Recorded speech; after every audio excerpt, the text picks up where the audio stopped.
This is 1 p.m. Monday, April 21st, 2025. So first item is citizen input. Is there anybody with anything that's not on the agenda?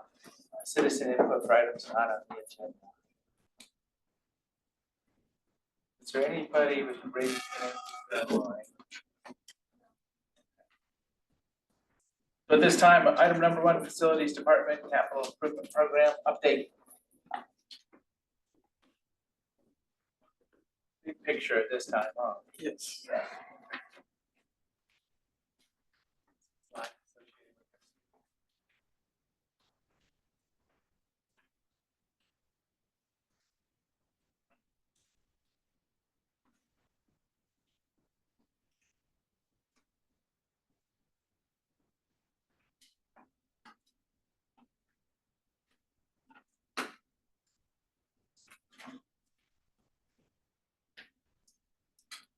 Whoops, wrong one. This one?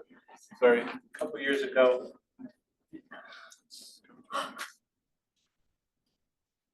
How's that? Better? Oh, yeah. All right.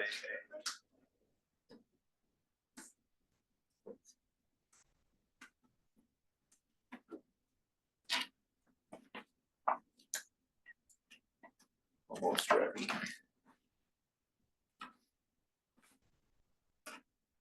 All right. Well, thank you for the opportunity. I'm Lee Randall, Facilities Director. Eric Nielsen, Capital Improvement Manager. So we thought this was a good opportunity going into budget season. And since we hadn't been in front of you for a while talking about all that the capital improvement program encompasses and that we're working on, we wanted to meet with you and just kind of provide a high-level overview. So we'll talk about the services that the program provides, planning, completed projects, current projects, and future planning. So services provided can pretty much be broken down into 3 categories, beginning with project development. So that's kind of, we assist departments with developing their projects all the way from kind of the initial idea all the way up to the planning and budgeting process, up to issuing RFPs. A good example of that's the Gray Courthouse improvements. We completed the kind of project development portion and we're in the middle of the proposal process. That leads into project execution, which is essentially everything from issuing RFPs, managing the design process, bidding the project, managing construction. Courthouse expansion is an example of where we're at in that project. And then that slides into the project closeout, so getting the warranties, punch walks, as-built, and everything we need to close out the project. So the next area that we're involved in is planning. You'll recall in 2017 with the plans for the stabilization center, that initiated a public safety campus plan. That plan was updated in 2024.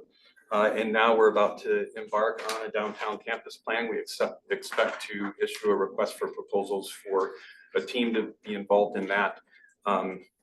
Sometime in probably the next month. We have some other work that we're wrapping up, and then we'll move on to a downtown campus plan. If I could just briefly mention, Commissioner Gavone and I heard, we talked for just 2 minutes about that with Mayor Keebler and then City Manager Eric King. I think it was last week, that you'll have a presentation on that at the joint meeting a week from today. And then how we can coordinate, collaborate with the City of Bend on that, given that they have the building and land use jurisdiction and Forest County owned property. So yeah, great. Yeah, they were very interested in the topic, just knowing that it'll be in the middle of town. Great. All right, next we'll talk about some recently completed projects.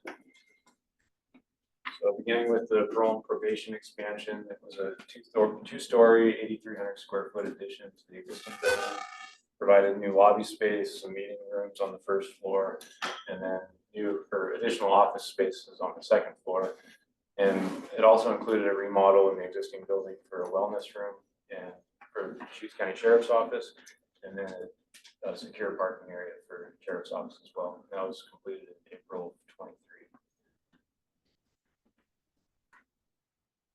North County remodels, so there's two buildings, 244 and 236 Kingwood. 244 was for behavioral health services with Mosaic Mosaic Community Health embedded as a tenant. That was completed in November of 23. And then 236 Kingwood, which houses a variety of departments, health services, 911 service district, and now there's IT and risk occupy that too. Touch on it. Oh, yeah, so for North County and for parole and probation, there's some alternative contracting method evaluations that we included in the agenda packet. Those. So yeah, I saw this as part of the packet, so this is really showing the progression of how we got from step A to step B, and then selected the CMGC at that point for the project. So that evaluation report closes out the approval of the finding of facts that kind of kicks off that alternative contracting method. And then the report is the bookend for that. Several minor projects we'll mention. We just completed the CBD exterior wall repairs, and that was to fix a structural issue with the building. In order to do those repairs, we also had to replace all the exterior windows. The Wyatt building remodel, that was for health services and a leased building near Courtney. And then finally the juvenile remodel, the day room into a meeting space for juvenile staff. That CDD project, I was in there as they were kind of working their way across the walls or whatever, so it's nice to have it done. I guess I don't know the status of the cubicles and the offices. Are they kind of re-rotated back inside, or? Yeah, we're all complete. It was CDD helped a lot moving staff. We had to phase it. Yeah. We did the west side of the building, first and second floor first, and then we shifted it over to the east side, first and second floor. So the staff kind of jumped back and forth. Big project, Yeah. just trying to get your daily work done too. Yeah, Tracy Griffin helped out a lot with that. One of the ancillary benefits of that will be improved energy efficiency. So the new windows that went in are much better performing windows, and we're looking forward to doing some energy consumption comparisons over a period of time to kind of measure how big that improvement will be. But we're already getting feedback from the occupants that the building's more comfortable. There's less drafts, there's less either heat reflected through the windows or cold. So that's one of the extra benefits of doing that project. So were all the windows replaced or just on the east and west side? All of the windows except for the glass at the entry door.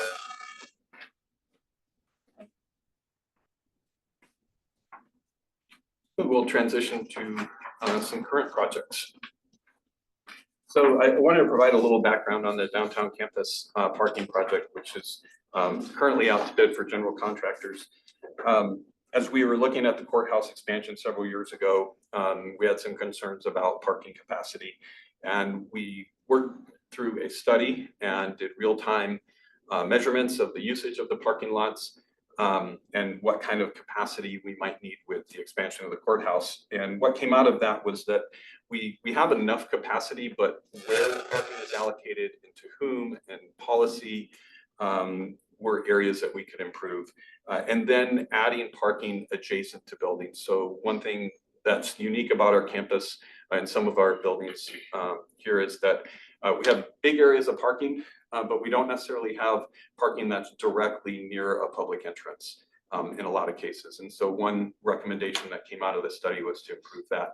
The second recommendation was to improve access across the campus and safety for pedestrians, so along Lafayette, and then access through the north parking lot to Norton. And so those are some of the components of the project that came out of that study. Yeah, as Lee mentioned, we're in the middle of bidding right now. We had a pre-bid meeting a couple weeks ago. Had, I think, probably 8 or 9 general contractors show up. And then we'll have a bid opening on May 15th. So bid opening May 15th, we'll award the contract, and then plan is to start construction after July 1st. We're having to kind of sequence some things with the city's only project. And we'll plan to complete that by Thanksgiving. Another area that we're partnering with behavioral health and property management on is to identify, purchase, and remodel homes for residential adult foster care. And so this is the first home that's been purchased.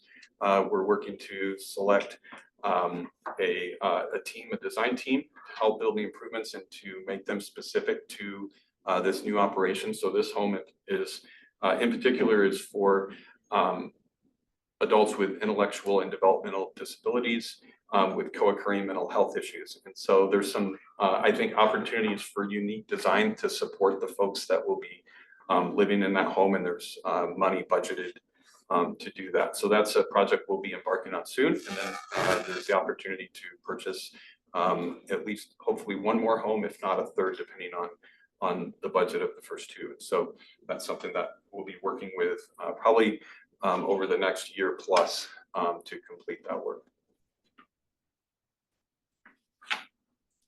And of course, courthouse expansion is ongoing. Continuing to pour concrete or working through the cores. The next milestone will be pouring the slab, the basement slab, the first week of May. And somewhere around August, we should have the roof deck poured. So by the end of the summer, we should have the majority of the structure complete. Plan completion is next August of 26. And we did include an updated budget in the packet too. Next on the horizon is the great courthouse improvements. Those are budgeted currently for design development, and then they are part of our proposed budget for FY26 to finish permitting and design, and then move to construction. So some of the background, this particular project, the state courts administration currently occupies the second floor. This project will remodel that area for use by the DA's office after court administration moves into the new expansion. And then we've also identified some building improvements that make sense to do at the same time. So we've been looking across the county at our buildings in regard to seismic upgrades for many years. And we've identified some potential upgrades in the Gray Courthouse that would provide for life safety in the event of a seismic event. And so we'll be working with the design team to identify particular improvements for seismic upgrades, and then a list of some other building upgrades that that fit well with a remodel project that we can lessen the disturbance to the building as a whole to do all that work in parallel. So Lee, when was that building done? The original construction was 1940. 1940s. So what kind of an earthquake can it survive in today's world? And what's your goal? So our goal for all of our projects, our first goal is life safety. And so in the event of an event, the goal is to get people out safely. So we're looking at things like ceiling grid, columns, how they're put together, how the connection from one column to the next floor is. And then particular to this building, there may be exterior features of the building that are no longer needed. Example on some buildings of this age are flues for boilers, for coal-fired boilers. Those flues are no longer needed, and there's a lot of weight that's high up on the building. And so that's another area to address. And then protecting egress corridors. So as we look at the building in the event of an earthquake, how do we get people out safely? You look primarily at those egress corridors, making sure that whatever is built into the structure above those corridors will sustain an earthquake. In terms of knowing what this may have been designed for or how it would perform, it's somewhat challenging. We don't have the original structural drawings, and so Eric oversaw a very complete investigation. We took core samples of the poured in place concrete walls. We did some GPR analysis, or a X-ray, essentially X-ray or radar analysis of the walls to identify where the steel structure, the rebar supports are. You can kind of expand on that a little. Yeah, we took cores out of the main structural elements, concrete cylinders, and then had them tested to understand the compressive strength of the concrete. And then we also scanned the exterior walls to figure out rebar spacing also the columns to figure out how the rebar is spaced in that. I think generally the structural engineers, there were no big red flags, but so they did recommend some seismic upgrades just to confine columns, just generally increase the performance of the building. We're not trying to design to the same kind of earthquake safety standards that they are over in the Willamette Valley. for example. We are, I believe, in a different seismic zone. We are, yeah. So the building code is all across the state is divided by seismic zone. We designed to the particular one that we're in. You would know a little. Yeah, so each area has a different seismic zone, and then each building has a different importance factor. So it's a public building in the sense that there's staff in there, but it's an office building. It's not like, it wouldn't be designed to the same standards as like a school or something, but, what was I gonna say? So as far as, I guess, the upgrades themselves, we're not trying to bring it to current standards. We've just identified some areas that we can improve in the building. And the way we're gonna structure the design process is we have these recommendations from the structural engineer. We'll design them up to a certain level, get some cost estimates on that, and then see how it all fits in with the budget, and then kind of prioritize those upgrades based on the budget. I guess what I was just trying to understand was whether we perceive the risk in the same way that they would over in the Cascadia subductions. Yeah, less risky. Which we don't. Okay. Yep. Yeah. So considering the building has been standing since 1940, there's kind of some, I guess, the perceived risk is less as well, but it's stood up to other events.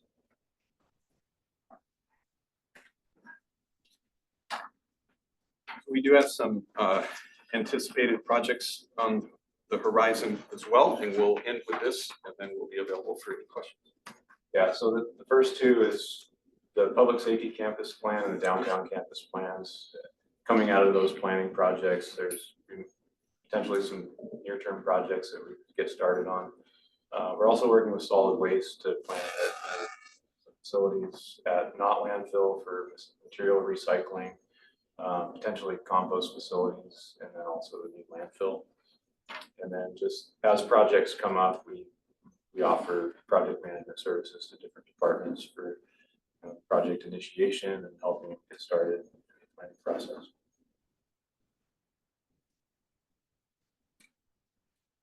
That's I was gonna take a moment, kind of think of the big picture, what are the moving parts right now?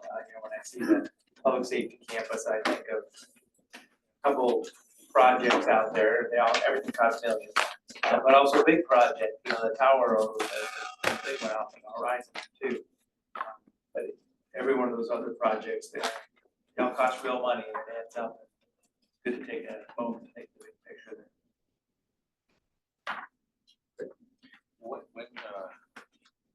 For the next public safety campus projects, when do you think you'll be bringing them to the board for review and discussion? We've just started discussions with the sheriff's office, kind of restarted the work that we had been planning. So I would expect it several months out at a minimum to kind of revisit the priorities that came out of the public safety campus plan, and then understand those what currently are identified as the highest needs. Great, thank you so much. All right. Next item is treasurer report. Treasury.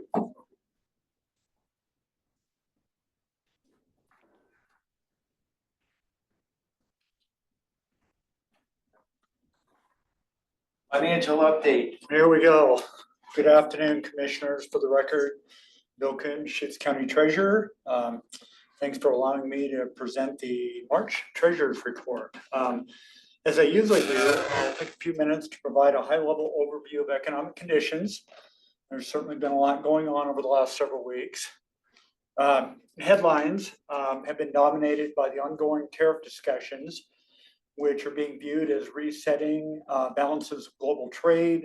These discussions have roiled financial markets with significant swings in trading indices, including a rare drop in both the stock market trading averages and a simultaneous decline in bond yields, which occurred last week.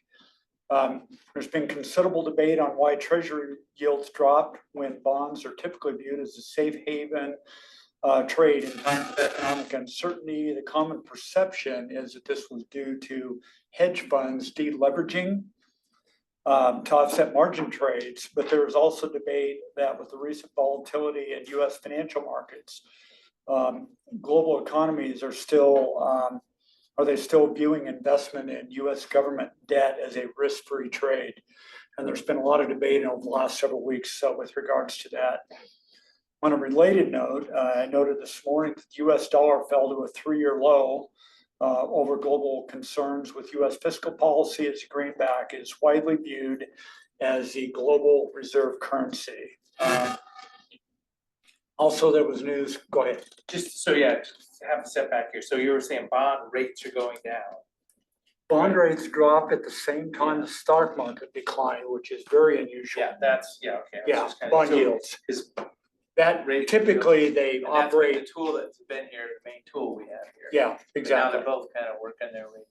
Yeah, and that was very unusual and haven't seen that happen for quite some time. And there's been a lot of kind of investigation into why that happened. I don't think anybody has really got a clear-cut answer yet on that, but The inverted yield curve is the thing that's, you hear about, that was the this, predictor out there that was something to look at. yeah, and is this different. was really what happened here was long-term 10-year bond rate that declined dramatically at the same time the stock market was declining as well. And anyway, that's I think more to come in that regard.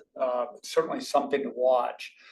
Also noted this morning that there are indications that China is now indicating some willingness to negotiate with the U.S.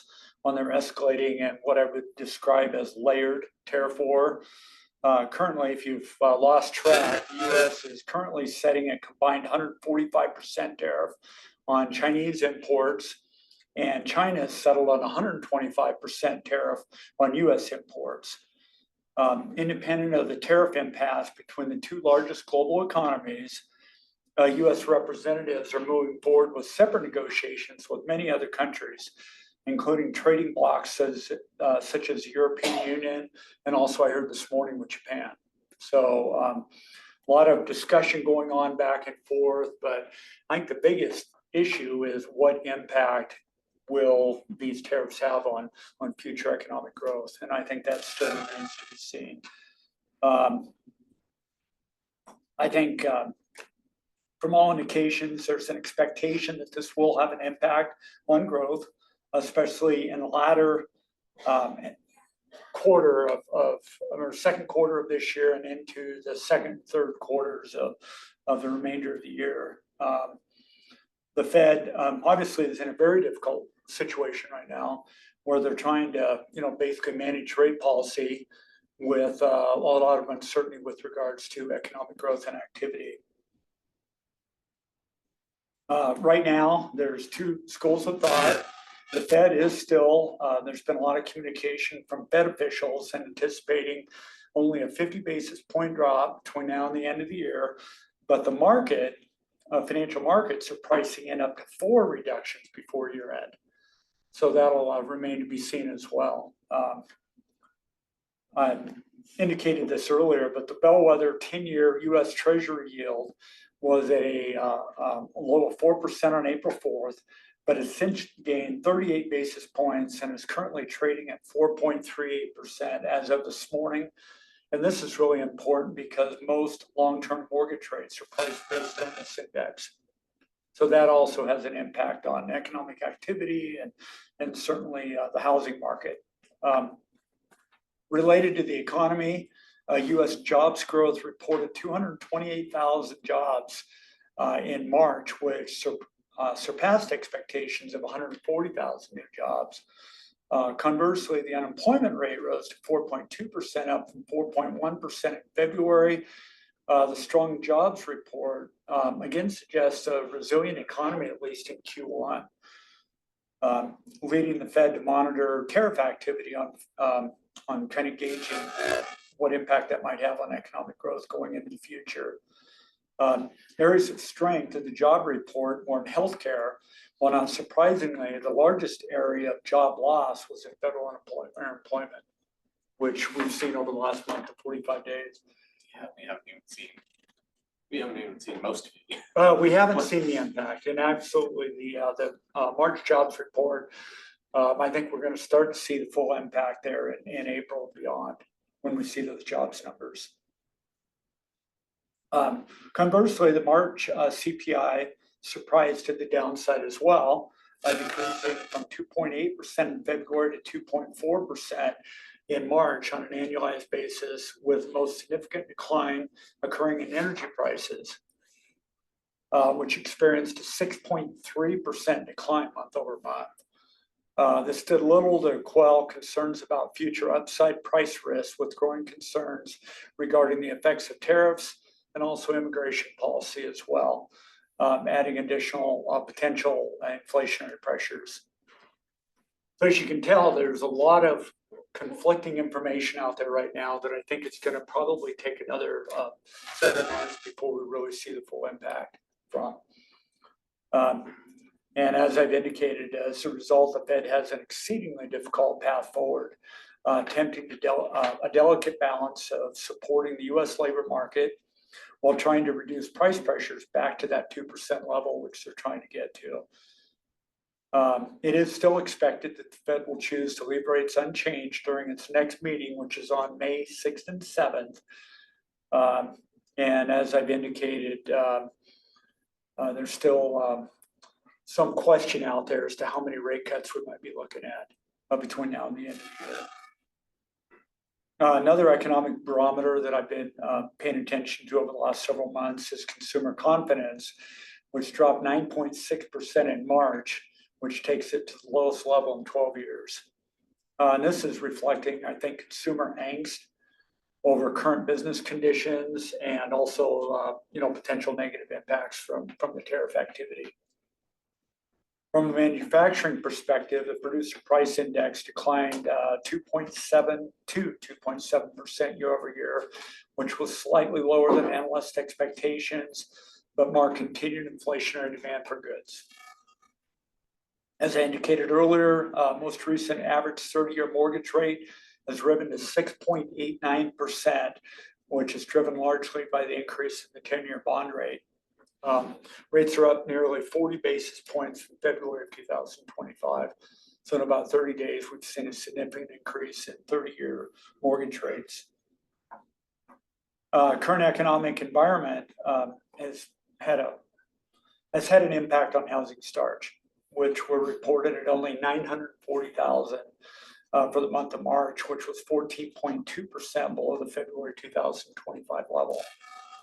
High construction costs, the current interest rate environment, and challenging housing affordability conditions are causing builders to approach this market with caution. The National Association of Home Builders survey, which was released last week, revealed that recent tariff activity is expected to add almost $11,000 to the cost of a typical residential home.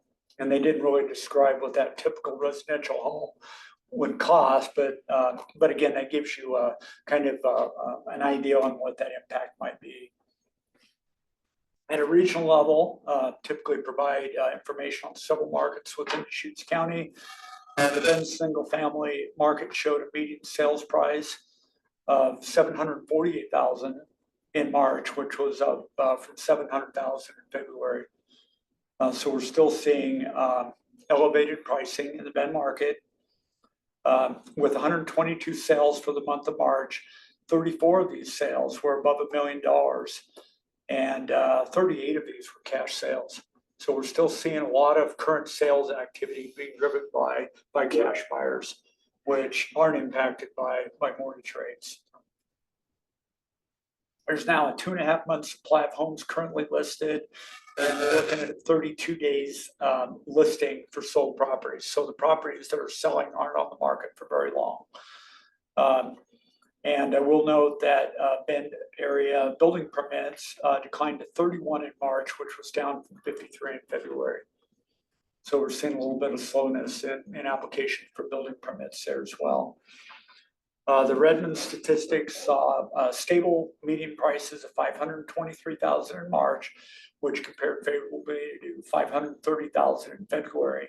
Redmond area building permits were up to 25 in March, which was up from 15 for the prior month.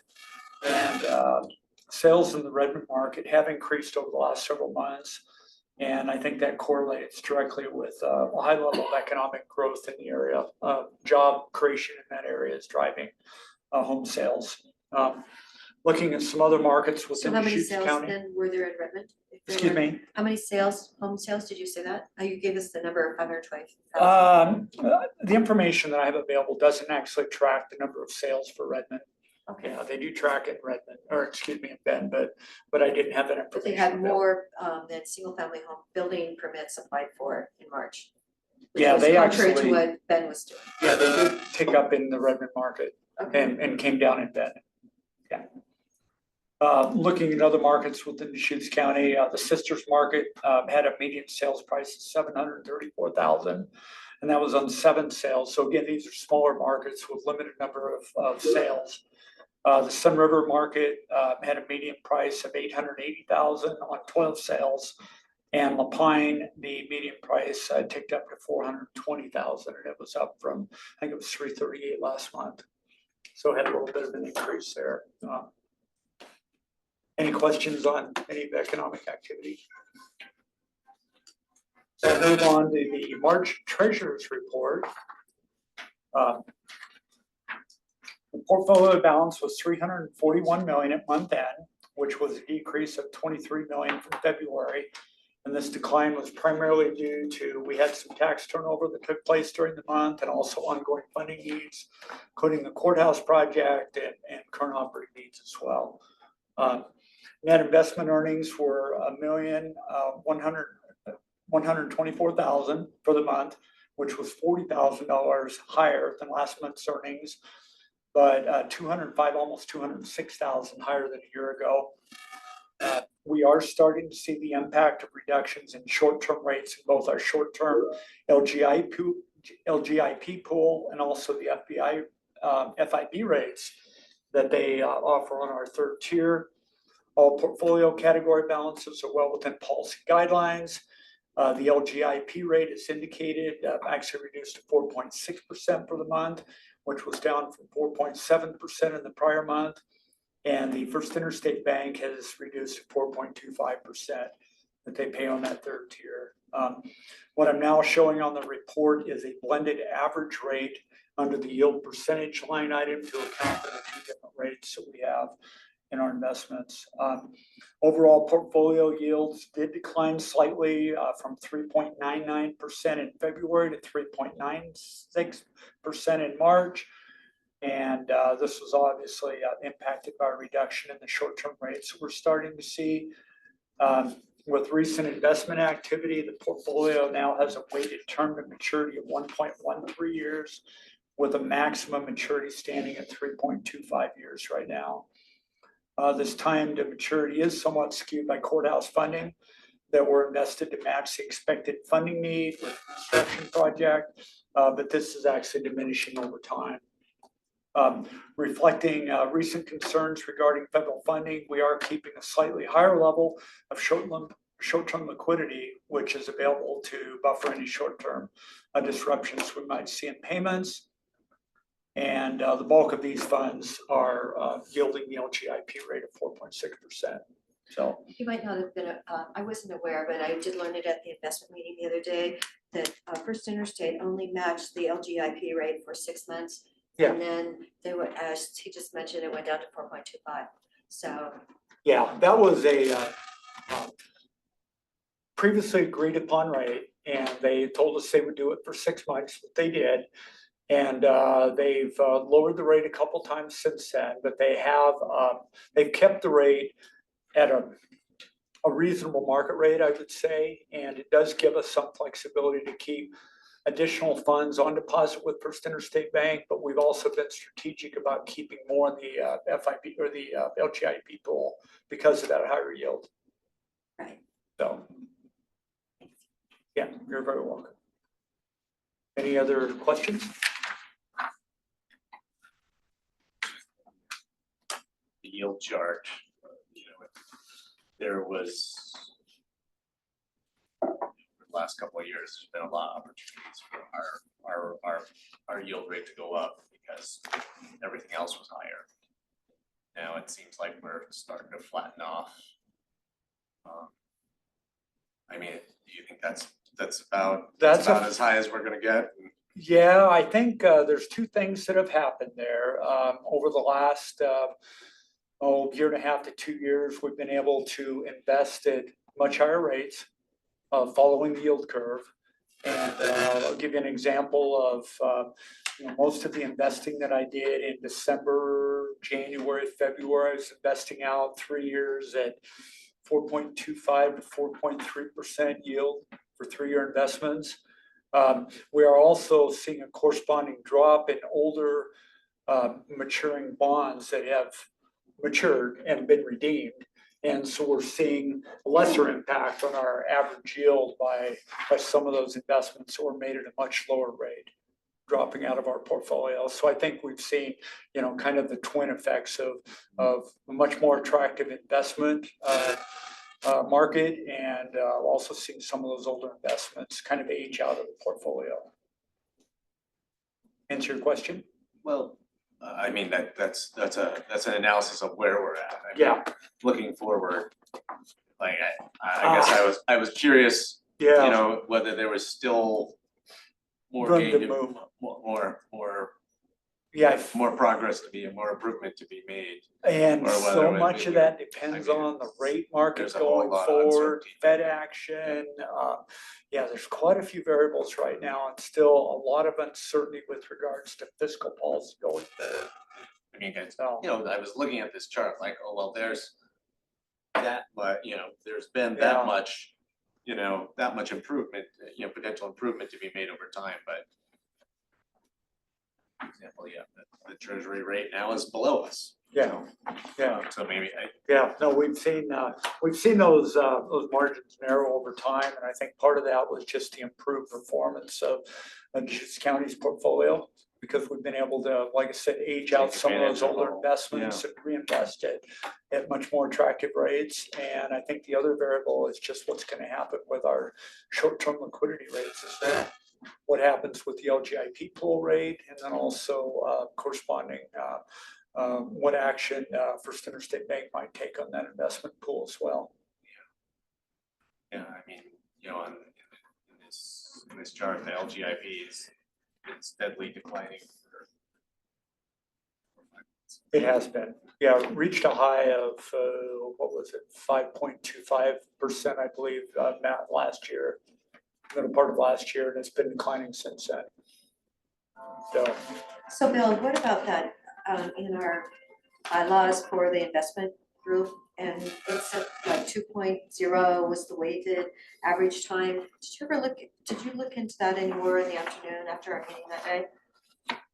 Remember there was a little memo, or one of the, Yeah, it actually, I mean, it said a minimum one place and a maximum the other, and I just wondered. no, I know, and It was- we're gonna go back and I think for the benefit of commissioners, we're gonna go back and make a couple of minor modifications to our investment policy, because that was certainly contrary to. Yes. Yeah, it was actually, needs to be restated within our investment policy, but it was actually contradictory to a statement later in the policy that reflected the correct verbiage in terms of how we view maturity dates within the portfolio.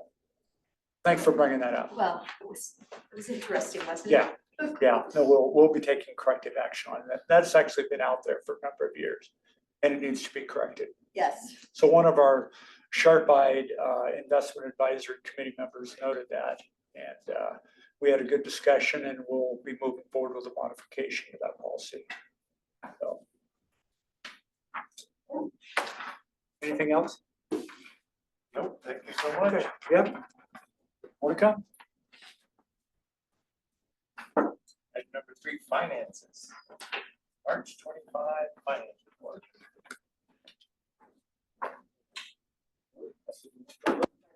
Good afternoon, Commissioners. For the record, Robert Tintel, Chief Financial Officer. Today in your packet, you have before you the March 2025 unaudited financial reports that we'll be going over. And basically, I'll just be highlighting some of the change from month to month. And if there are status quo financial statements, then I won't be going over a lot of detail on those. First, a quick update where we are in the budget process. So just providing a quick update, as you know now, I can say next month, it'll be our budget committee week, again, the week of the 12th through the 14th, 3 days. And so we're getting prepared for that. We've met with all of the departments, met with the budget officer, and we are now putting together the proposed budget. The budget team is diligently working on combining all of the funds, all of the department's narratives, all the graphs, all the information, and all the budget messages. And so it takes a while to put that all together, draft it, have it reviewed, go to print, all prior to the budget committee members. So we are looking forward to that process. And as you know, it's a lot of work behind the scenes, and they're diligently doing all that work. Just a quick update there. So you have in your packet, page 69, if you have the full packet, the report before you. The first highlight is the general fund, just a dashboard there that you can see. We are 75% through the year, which means 3/4 of the year. We just have 1 quarter left. So we're nearing the end of this fiscal year as well. Just a highlight of the general fund, we're at 97.4% of the revenues, and expenditures at this point are 54.6% of budget. And that's kind of skewed a little bit by some of the transfer numbers that we have in there, but we'll look at that. Our beginning fund balance is 15.5 million, or 106% of budget, compared to what we estimated would be the budgeted, which that's a good sign to be higher on your beginning fund balance in those areas. So I'll go to the next page on page 70. It's the FTE position report. The change in FTE from last month was the addition of 1.0 FTE. You may recall that was for the Building Safety Inspector 3 that was approved by the board for A-level plumbing inspections in the CDD department. So follow up from last month, I think it was last month. If you notice the sheriff's office, they have 39.5 unfilled positions. I think last month I highlighted, or I did highlight. It's the first time they were under 40 for quite a while. And the question came up, how many can they fill and still, because they are reliant on vacancy savings. Through the budget process, we did talk about that as well. It's probably about half of those positions they would still be able to fill and still budget vacancy savings in order to balance their budget as well. So there is plenty of room for them to hire qualified candidates are out there. Total year-to-date percent unfilled for the county is 10.25%. Currently, for the year average, the month was only 9.88, but still all around that 10% mark. Again, fiscal year 24 and 23 was 10.55 and 10.43 averages over the year. So it's just hovering around that 10%. A lot of that is attrition, retirements, vacancies, and you just keep rehiring. And so that seems to be where we're landing at this point. The one that kind of popped out at me was 911, and they're up to 4 now, because we are getting to be tourist seasons. So I hope Sarah's watching and she could say that, oh, Patty, we've got a couple people coming in. I know they've had some major retirement, but. Yeah, and as you know, Sarah's always on that. Yes, Yeah. I know she is, and I just was like, oh my gosh, summer's coming, so, okay. I hope we have some new people to go. Yep. Next, page 71 in your packet is the total personnel and overtime report. Currently, no funds are over budget in their total personnel costs as of 3/31. You will see in the projections, there are 4 X's there. Those are where projected to be over in their total personnel costs. And most of these are with some of the smaller funds where they don't have a lot of personnel. And that's because you may recall that health insurance costs are part of personnel costs, and we didn't adjust the budget for the additional 15% that we increased health insurance rates after the budget was approved. So that's why some of these smaller funds, they can't absorb the additional costs. So we'll be coming by the end of the year with a budget adjustment for those items to make sure they're not over budget by the end of the fiscal year. But through the year, we just try to, from all the funds in particular, we're not going to adjust the budget till we get to the end because we do hope most funds can absorb that additional cost that we did. And 5 funds have overtime costs over their budget amount. That's that last column with the 5 X's. The total is $25,000 for those, but out of a $200 million budget, total personnel cost budget, the 25,000, again, it's mostly in some of the smaller funds, not in particular where the bigger funds are. So, and then again, their total personnel costs to date are under budget as well. I'm going to go through a few pages and now go to page 76 in your packet, which is the general fund.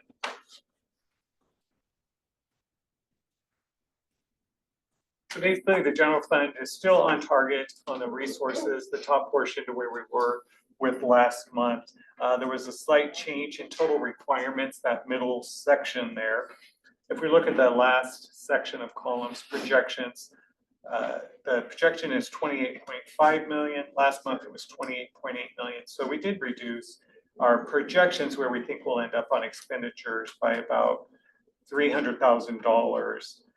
We're spending more, so that changes it down by $300,000. Total fund balance is, we're projecting at the end of the year $21.4 million, which is 6.7 million more than budget. Total, it's about 200,000 over last month's estimate. Last month we estimated about 6.6, so we increased to about 6.7 where we thought we'd end up. So, but it's right within, it's where we'd expect. So obviously, as I mentioned, we have one more quarter to go on the general fund, so we'll see where we land. And these ending projection numbers are important because as we compare the budget, we'll see the ending number for this year is obviously the beginning number for next year. And we already made an estimate for the beginning number for next year. And then once we have the actuals, then we adjust that number. We come later in the budget year to add more beginning working capital or reduce it. So we always try to be a little more conservative on the budget. Juvenile justice, there was no change from last month's estimate, so I'll go past that. I'll go to page 78, TRT Fund 160, 170. Again, the good news is we are still up on our room tax revenue, 1.1% from last year's actuals. But since we did lower our budget last year, we're still 3.4% over on the budget.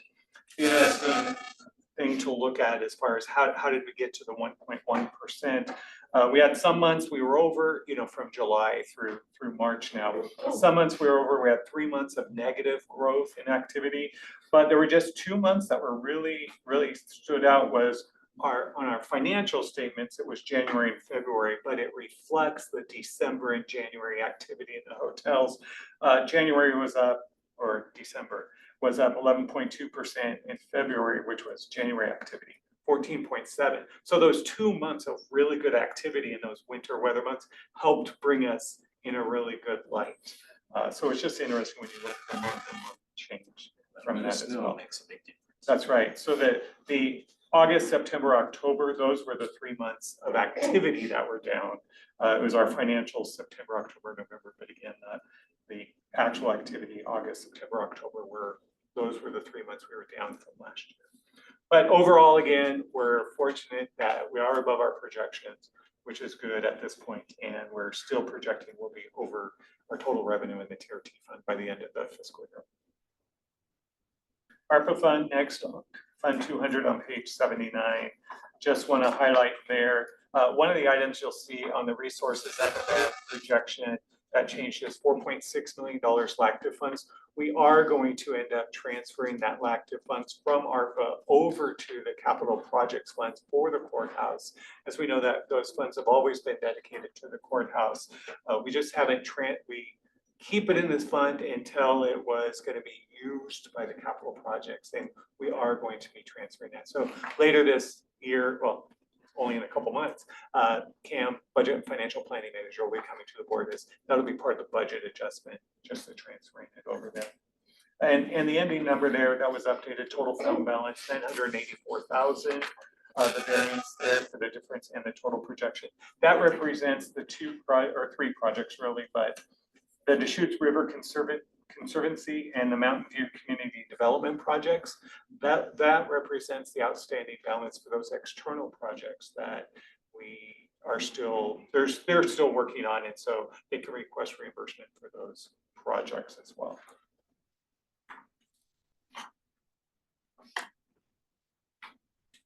Justice Courts, no change from last month. The only thing, again, I like to highlight on this one, you'll see the total resources of the budget or actuals are 500,000 for the budget, 379,000 actuals to date.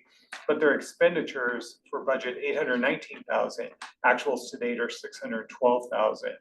And what that means is that transfers column section in the middle or near the end, that's the subsidy that we do apply towards justice courts from TRT revenue to make that sustainable, since it's not a self-sufficient service at this time.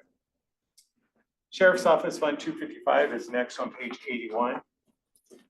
Haven't been any changes in their projections on resources. On their total requirements, their projections their ending projections on expenses went down by about 600,000, which helps them. So it's current projection variance 3.7 million. They're projecting 3.1 million. So their total projection will be going down. So that means their fund balance at the end is they're projecting 19.4 million at the end of the year, which is 3 million more than their budget. So they've been working on looking at their expenditures and updating those. And really their expenditures, the detective section, adult jail, and special services, training is where the difference they adjusted from last month in the rest. So they're continuing to refine that. We'll see where we are at the end of the year. Next page, 82, high level fund, health services 274. And this is all their programs combined. They are projecting to be under revenue, and we'll get into the details by their sections in a minute, but of all funds combined, 3.4 million under their budget on revenues, and their total requirements, $8 million under, which is a savings there. So overall, their total fund balance at the end, they're projecting a $2.6 million variance, better than their budget, because their ending projection is at 10.4, all funds combined at this point. Just an update on the OHP reserves related that aren't in these numbers, just extra. Current balance in the reserve is 29.3 million as of March 31st. Their projection at the end of the year is 35.6 million. And they'll talk during the budget process, their plan and uses for that reserve. And also, as you know, part of that reserve is assisting with operating costs in the lack of other revenue that may not be coming in. So you called it OHP today? Yeah, OHP reserves are Fund 270. Okay, so you're not saying it's from the behavioral health fund then? It is a behavioral health reserve. The Okay. official title of the fund is OHP reserves. Okay. So their admin fund is somewhat similar, so I won't go over that in detail, but on the next page, 84, the behavioral health fund specific in Fund 274. So if you look at their revenues, they are projecting that total revenues will be at $50.4 million, which is less than their budgeted amount, and it's a decrease from their last month's projections as well. They decreased it by about $1 million from their projection last month, and that was really in their Medicaid and their state grant categories, and that's also because I'm assuming federal revenues also flow through some of those state grant categories. So they're monitoring that. And also in their total requirements section, they did reduce their projections on expenditures with the decrease in revenue. They also decreased their expenditure projections. So there is a savings of about $700,000 over the prior month. So the net change in their total fund balance is only a difference of about $300,000 by the time they adjust the revenue, just the expenditures.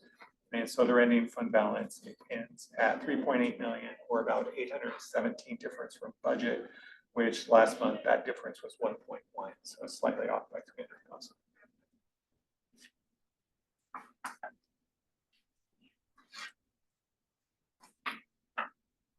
On public health, they did adjust some of their numbers this month from last month, but the ending projection at 1.2 million off from their budget on their total fund balance, that's similar to what it was 2 months ago at 1.1. So even though it is fluctuating there, it's somewhat staying consistent on where their ending fund balance projections are looking at this point. A few more, 86. Page 86, Fund 295 for community development. Again, their projections are similar. They send out their stats on this. As you know, their current projection, permits and application volumes continue to align with their 2015, 2016 year. So they're continuing to monitor that, and they always try to stay within that $1 million fund balance reserve there for that. Road is similar to last month as well, so is adult probation. So I'm going to go past those. Just want to highlight page 89, Road CIP Fund 465. Again, their projections are similar. I just want to this month point out the difference as we're entering into this fair weather season, construction season.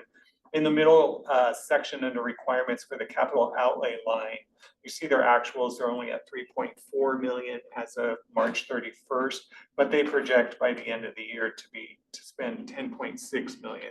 So that just is a couple of things that affects. One is, as Bill was just here talking about, our cash and cash flow and our cash expenditures. Obviously, during this time, road spends a lot more because it's the road construction season.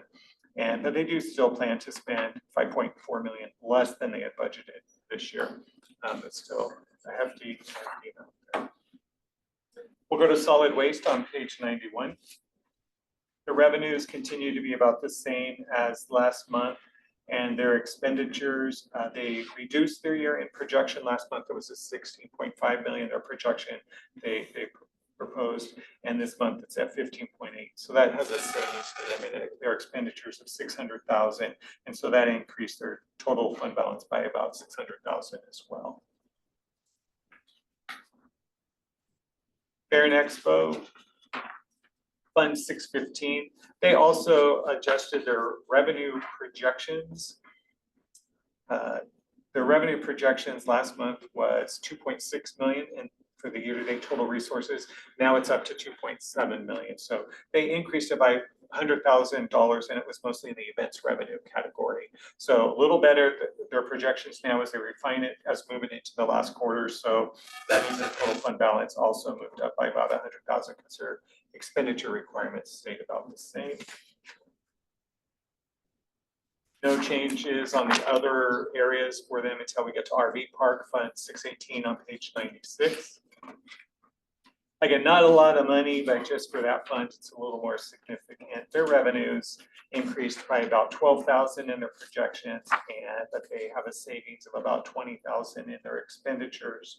So their net fund balance, they're projecting to increase by about $30,000. So ending this year at 214,000 or 82,000 above what the original projection was on the budget for the RV Park. No changes in the risk management fund, or actually in the health benefits fund or 911 either, but I will just point out for the health benefits fund 675 on page 99.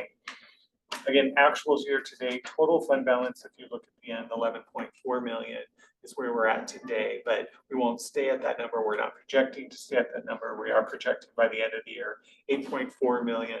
We'll see where that lands as we know those last month. The last 2 years, this last quarter is where we got our surprise. So we hope there's no last quarter surprise this year. The trends so far this year are favorable. That's why we're looking at some good numbers, but we'll see where we end up at the end of the year. What was the projection last month? Last month, it was an 8.4 also. Or? Yeah, the year-end projection didn't change because we're still anticipating it to stay on target.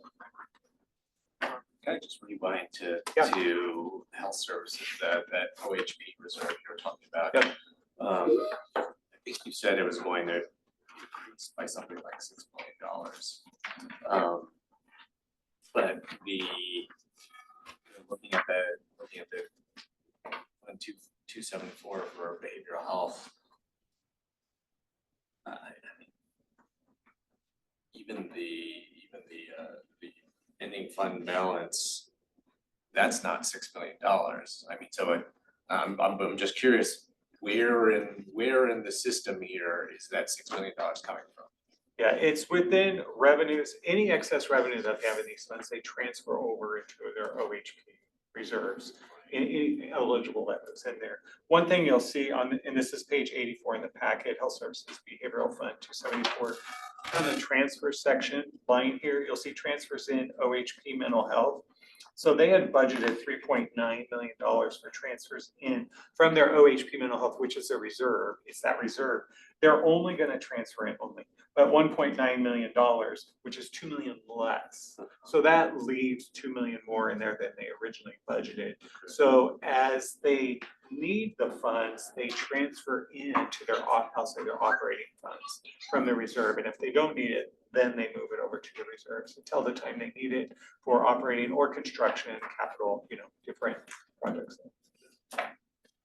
And then the other, when you were just describing how, when revenue comes in excess of the cost, I mean, is that, it's kind of like on a per service basis, we got reimbursed for supporting this client this way, this much more than it cost us, and so the kind of the delta, that's going over to the, Yeah, I that's don't. going over the reserve right now, or is Yeah, it? it has to do with their capitation and their rates, and it is a complicated model, so I don't want to get into the details Okay. too much, or answer that here.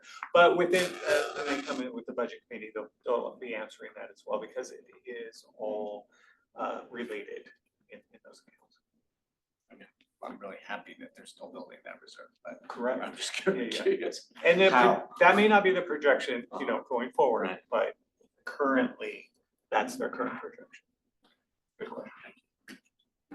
Any other questions? Thank you very much. End of 3/4. That's right. Item number 4 is preparation for public hearing for temporary hardship dwelling text amendment.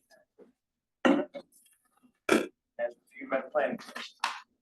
Yes, good afternoon, commissioners. For the record, Nicole Mardell, Senior Planner with Deschutes County Community Development.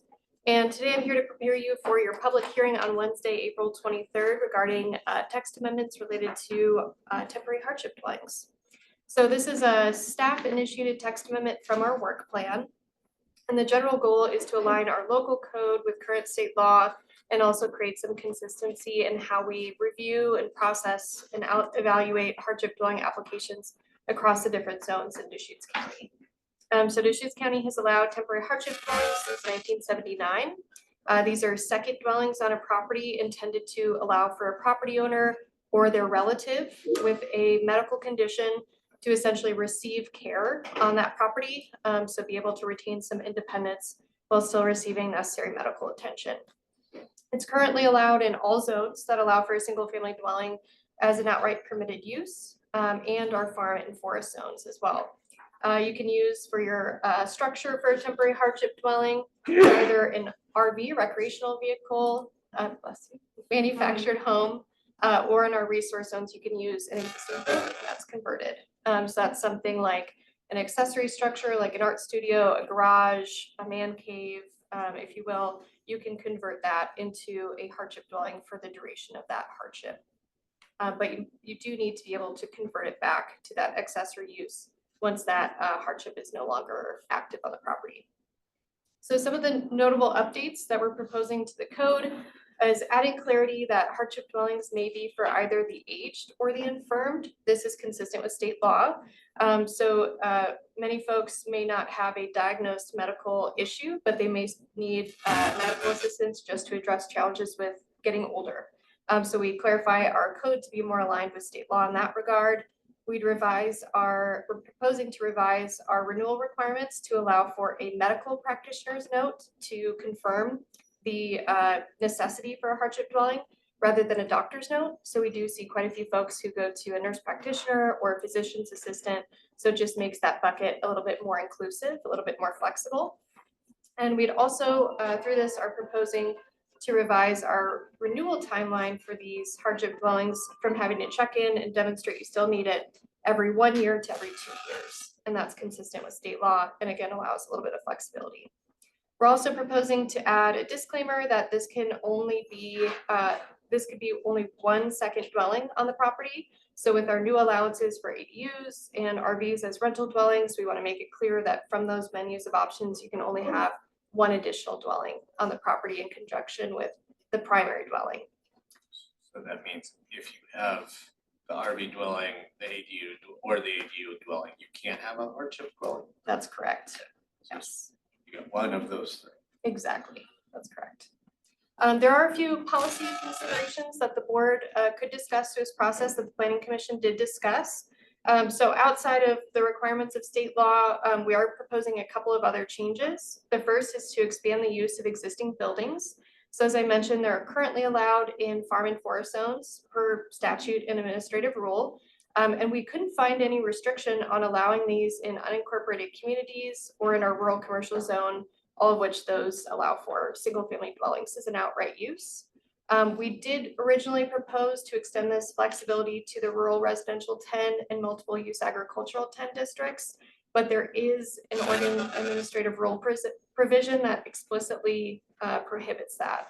So in the OAR, the rural residential rule, it notes that if you are placing a hardship dwelling on a property in RR10 or MUA 10, it needs to be an RV or manufactured home.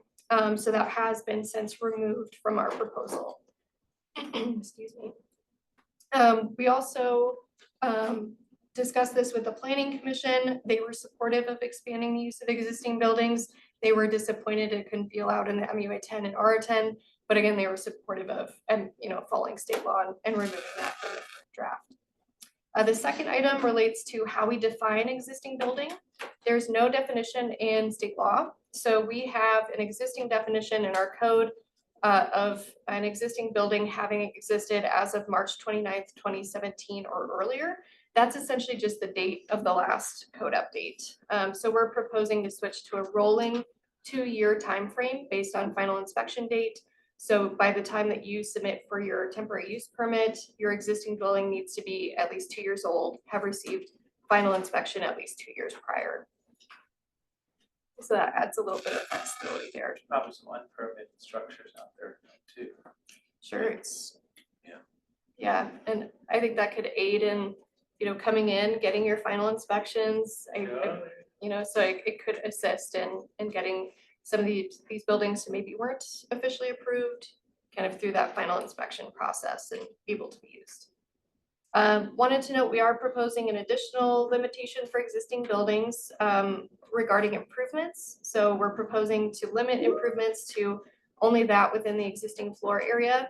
One of the concerns here is that folks might convert an accessory dwelling to the point that it can't be converted back, that it's become an entire second dwelling on the property. So by limiting improvements to the existing floor area, in conversation with our building division and coordinated services, we believe this would allow for minor improvements like adding wiring for a kitchen, a bathroom facility, maybe a closet, but it would again avoid a very large addition to an existing shed or art studio. The last item that we're proposing is to carry over existing requirements for recreational vehicles that are a bit more restrictive than state law. So these are requirements that the RV needs to have proof of licensing. It needs to be highway ready.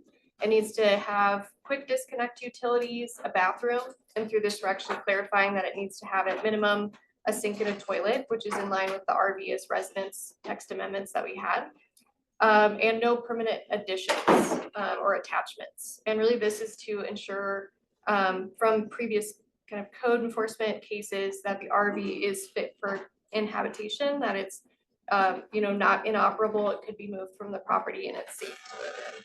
So we are proposing to keep those in with that minor change to the bathroom definition. The Planning Commission held their public hearing on March 13th. We received 2 comments, one written and one oral, both generally expressing support for the amendments for the cleanup of the code. And the Planning Commission voted 6-0 to recommend approval of the text amendment package with that exclusion of the existing building expansion for R10 MUA 10 zones. And we have updated that into the current draft. And with that, I welcome any questions. Setting up for a public hearing on that.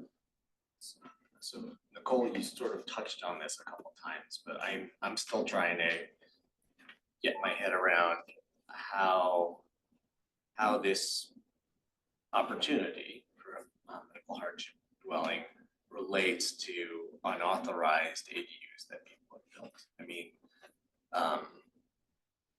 people, when you come forward and seek a permit for a hardship dwelling, people, they come out and look at the existing building and say, you're not allowed to use this because you built this ADU without approvals. And then kind of on the tail end, I was sort of following you on, okay, you can only make improvements that you need to make go away at the end of the time that this has been used as a medical hardship dwelling. But then how is that actually, is there any checking or enforcement of that at the end of the process? Absolutely. Yeah, I'll start with your second point, your second question, if that's okay. So in regard to the decommissioning process, we do note in the code kind of some of the specific parameters. So if you have an RV, you have to remove it. If it's a manufactured home, you can either remove it or convert it to kind of an accessory use, and then same with existing buildings.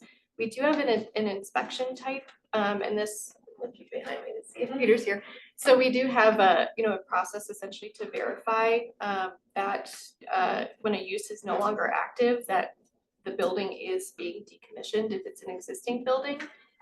We have a process, I believe it's now within the planning department, to essentially check in on our active RV manufactured home and existing building approvals for the temporary hardship dwelling process, and confirm if we haven't gotten a doctor's note, if we haven't gotten a note from the property owner, we follow up with them. And then if it is again decommissioned, we have an inspection type to go out and verify that it has been decommissioned or converted.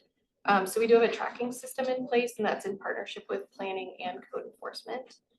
In regard to your concern about illegal ADUs that are built potentially without permits, am I understanding that correctly? Without building division approval. So I believe typically when we have an application come in, if it's an existing structure, we would look if it has final building approval. If it doesn't, it could potentially be looped in with code enforcement. If there's a way, I think, to make that a useful structure for a temporary use permit, if it could come into compliance with the code that way, I think that could be a path through code enforcement, which is beneficial to the property owner, but also ensuring that we don't have a non-compliant structure on a property. But I'm not sure, when we were discussing this text amendment process, with our code enforcement division and our building division, they do review kind of the structures, I believe, if we have concerns about them, but I don't believe that they expressed specific concern about conversion of illegal RVs. Typically, it's more the, it's having a manufactured home on the property, or just wanting to bring in an RV. But if Peter had anything to add, feel free to. I mean, I guess, we know we have a lot of unauthorized ADUs out there. And if you built that and you may have somebody living in it already, they're trying to stay off the radar, maybe. I mean, they're not letting us know that there's somebody living there. And our temporary hardship dwelling program is not going to catch that necessarily. Is that kind of the way to think about it? That this is just kind of a whole separate area of code compliance. Yeah, issues? I mean, I think it's a great question. For the record, Peter Gutowski, Community Development Director. I mean, you are correct, Commissioner, that I think it's targeting those that want to take advantage of a medical hardship opportunity based on their family. I think it gets much more complicated to try to take those opportunities and then apply them to someone or to constituents or, residents, neighbors who have a legally built a structure that's being used for an accessory dwelling unit, as the board's well aware, there are certain parameters set under state law that have distance limitations from the primary dwelling. When we think about converting, to your previous question, converting properties that have fulfilled the medical hardship circumstance and they need to get back in the code, I mean, we would be obligated to make sure that if it was a structure that the 220 was pulled. But I think for the time being, this is opening it up, and our society and the board has heard this on many occasions, the desire to age in place with extended family, and I think this is a tool that can help make that more available, and then staff can work with the board and the legislature to see if there are if there's a willingness to modernize these programs so they get closer to what you're talking about, where you can accommodate this opportunity for a hardship circumstance, and if someone finds themselves in code enforcement, the ability to convert with the requisite permits to legalize such a use. So that's how I would weigh the two questions, but it's an excellent statement, and code enforcement, does monitor the medical hardship dwellings that we have through regular notices and whatnot. So it remains complicated. I mean, based on what you've shared, I feel okay just thinking about this text amendment as an opportunity to make the medical hardship dwelling program work better, provide good opportunities for people to meet that need. And deal with the code enforcement issues around unauthorized ADUs. Thank you for the question. I have lots of that. Yeah. Like who is actually, there's someone in CDD that actually is following up on that medical hardship, because I've heard, contrary to that story, that they're actually being monitored. And then we have all those illegal ADUs in the county that I know still exist, because I hear about them from people, either we're watching them now, or, it's something that's been here for like 20 years and then they have to rip it out. And we cause a lot of frustration in the community, because we do have a housing crisis on some point. And, people are doing someone a good deed, and then what happens? Yeah, thank you, Commissioner Dare. Well, I wouldn't thank me, but Well, I mean, I'm just telling it's a you. good, these are good questions, and there are several remarks that I can provide some context. In terms of the medical hardship dwellings, every year, as Nicole noted, there's an obligation to receive an updated letter from a physician that documents that the family member still has a medical circumstance, and we don't question that. It's just they're the authority figure, subject matter expert. That's duly noted. Did you just say there could be a PA now? I mean, it didn't have to actually come from a physician? Correct, so that's a proposed item, so the board could weigh in on that. In our experience, what we've heard from code enforcement is that many folks have their primary care provider as a physician's assistant or a nurse practitioner. So it's usually a primary care provider. We could potentially tweak the language to say that, but again, it just provides. We just have to tweak it. Yeah, it just provides a little bit more of an allowance for what's on the ground happening. I did just want to note just briefly, the planning commission asked how many were active currently, and so I think that's an interesting number. So about 143 total properties have active approvals for temporary hardship dwellings. That's of March 7th, I believe. when we pulled that information. In the last 2 years, so between February 2023 and February 2025, we've received about 18 applications for non-resource zones. 10 of those were RVs, 6 were manufactured homes, 1 was a change of occupant, and 1 was use of an existing building, and that was allowed through an ADA reasonable accommodation. So typically, again, you don't see existing building usage in non-resource zones. In resource zones, we had 7, and I can provide this information to in a subsequent memo, so you have it. We received 7 applications. 1 was a change of occupant, 2 existing buildings, and 4 manufactured homes. So the planning commission had assumed that it was a potentially much larger number. But so through the process, and Peter, you can potentially talk more about the process, code enforcement and planning work together to essentially follow up on the annual noticing requirement. So if we haven't, again, gotten that doctor's note on that annual deadline, then we follow up and confirm if the use is no longer active, it might result in a potentially a code enforcement case, Correct. or the decommissioning process, but feel free. Yeah, I was just gonna add, thank you for citing the statistics, that we are, with Angie Havanier's leadership and with the assistance of our IT specialists, we are able to kind of automate these reminders, you know, for the approximately 100 medical hardships. They get a letter that reminds them to submit an updated letter for that documentation. If that doesn't happen for a few of those, then it does go into code enforcement, and then the question becomes how soon do we address that discrepancy? And oftentimes it's not an eminent public health and safety issue in terms of a failed septic system, you know, an illegal structure. So our team gets to it.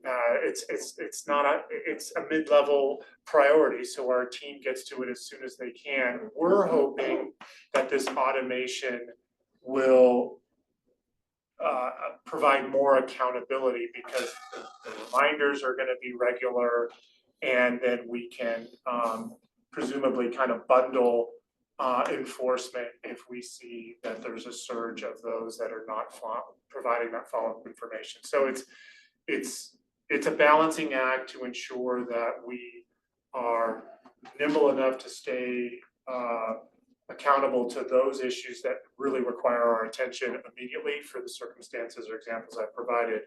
But it's ongoing, and we understand that there are residents, neighbors, constituents that experience a neighbor that has a hardship or one that may be illegal, and then the question becomes how responsive can we be to those circumstances, and that remains a work in progress. And as I had mentioned previously, you know, we have the ability to be more restrictive than state law, just due to the way that this is listed specifically in the farm and forest zone statute and rule. So again, the change to the doctor's notes, the change to the annual renewal period from 1 year to 2 years, we were proposing to amend those to be slightly more flexible and provide more consistency with the intent of state law. But the board has the option to be more restrictive, so that could be part of the discussion on Wednesday. One more question. So in my mind, I'm trying to compare this to the RV as rental dwelling kind of program that we are just about to approve. May 7th. And so in the scenario that you're using an RV for a temporary medical hardship dwelling versus an RV as a rental dwelling.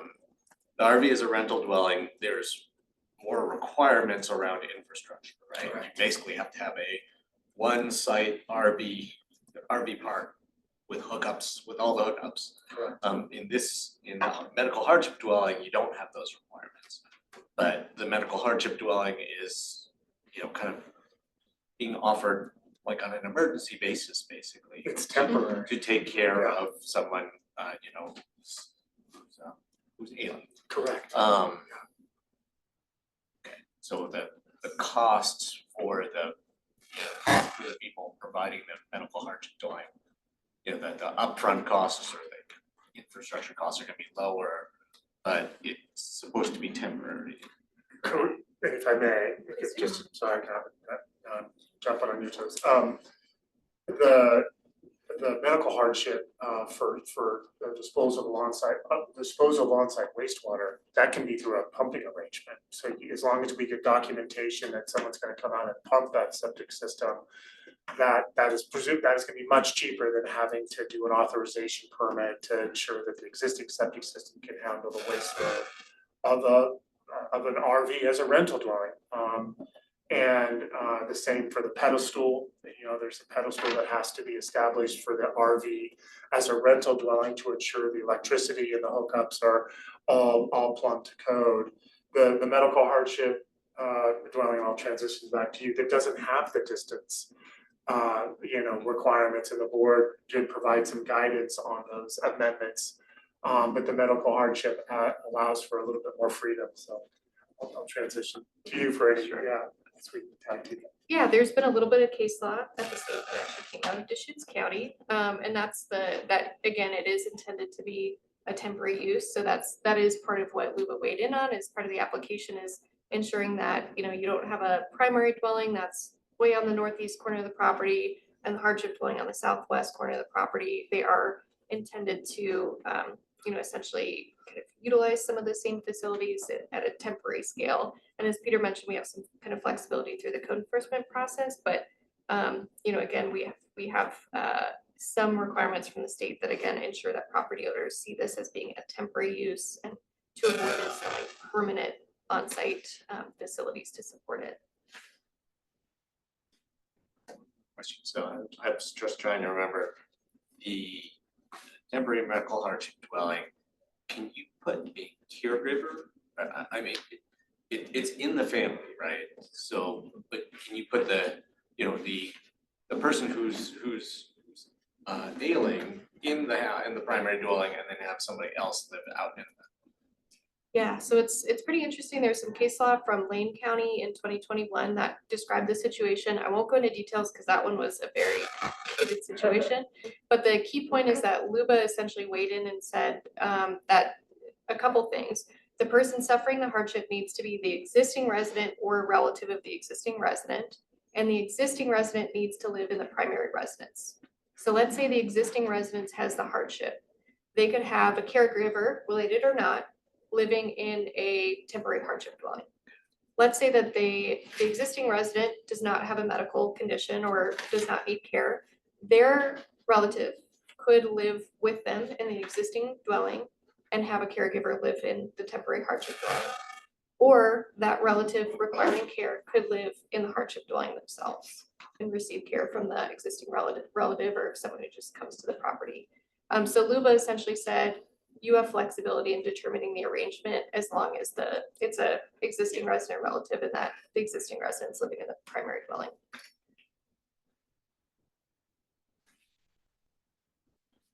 Great. Well, thank you very much. Set up for public hearing on Wednesday this week. Excellent. Thank you very much, commissioners. And you know Ready? what?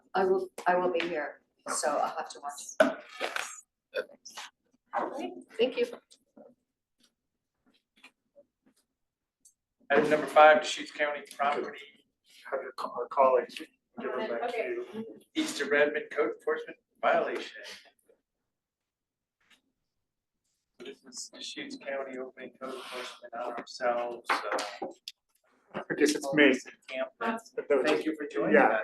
and I have Angie Havenier, who will be walking in momentarily, our administrative manager who oversees code enforcement. Look at that, right on cue.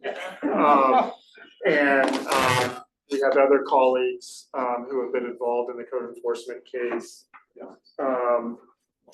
Some other staff, to the extent, just for people that are watching remotely, and we have members of the public here.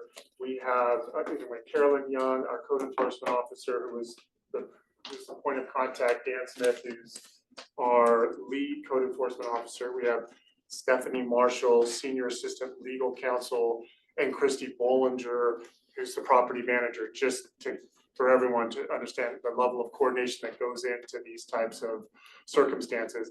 I'm, Mr. Chairman, going to, again, for the record, Peter Gutowski, Community Development Director, going to allow Angie Havenier to provide the context for you as noted in the memorandum. And then certainly any and all of us can answer any questions that you may have on this topic as we seek direction from the board. So, thank you. Oh, just acknowledge, so this is the, it's on our published agenda. We were notified of this a while ago individually as commissioners. And this is the first time we're bringing it to a public board meeting just for discussion and digesting the situation. One basic question before you get started. When we heard about this earlier, we were talking about multiple county properties all over East Redmond, and then this staff memo talks about the complaint being at 1002 Northeast 17th Street. So just kind of Absolutely. clarify that for me. Absolutely. So this parcel is a large parcel, and it's tax lot 1513000000103. And that tax lot as a whole has been assigned multiple addresses for access, for dispatch access. So We anticipated you would want, And there's. so we're, we'll just, we're ready for deploying resources to you. Yeah, so each access has a reference address, but the parcel is one parcel. So in your PIN warning notice of violation, you saw multiple addresses mentioned. That's due to access points. North and west has some different access points, but all the same parcel. So, I mean, we, in this area, So we own you're- something like 1,600 acres. Yes. Are we, the tax lot 151, da, da, da, Yeah. da, da, Yep, is that 103. this entire thing, or is that this piece? That is the entirety. I know that Christy Bollinger is working on a partition. So the code enforcement complaint is this section. We have mapped out this is city jurisdiction is, and this is where Christy Bollinger is mapping out for the partition for Court Street. So this whole thing is what's in code enforcement to date. And that's one parcel with multiple address locations depending on access. So does that clear it up? So which ones did you say? So this is blue is city limits. This is what we're working on for 4-3 for the partition. This is county and that is the map and tax lot. Addresses. This is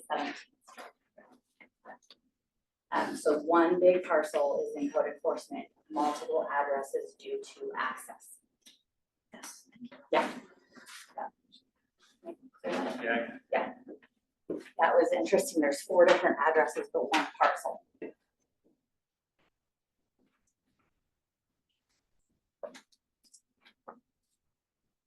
Any questions on that before we, just to make sure we're talking about the same parcel?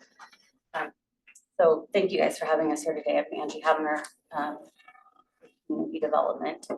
And we're, Community Development Department is respectfully asking the board to provide direction as it pertains to code enforcement violations on the county-owned property near the Negus transfer station. Specific violations that have been cited are DCC 18.16.020 camping in exclusive farm use, DCC 18.116.095 RV occupancy, DCC 13.08.010 non-approved wastewater disposal, on-site wastewater, and also that's OAR 340-071-0120 number 2.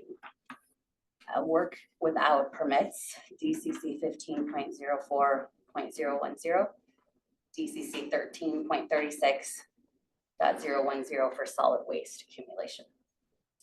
A history of this specific case is code enforcement received a complaint from a citizen on 914-24. We did raise this to priority 1 due to the public health and safety concerns. Pre-enforcement notice was sent on 9/24/24.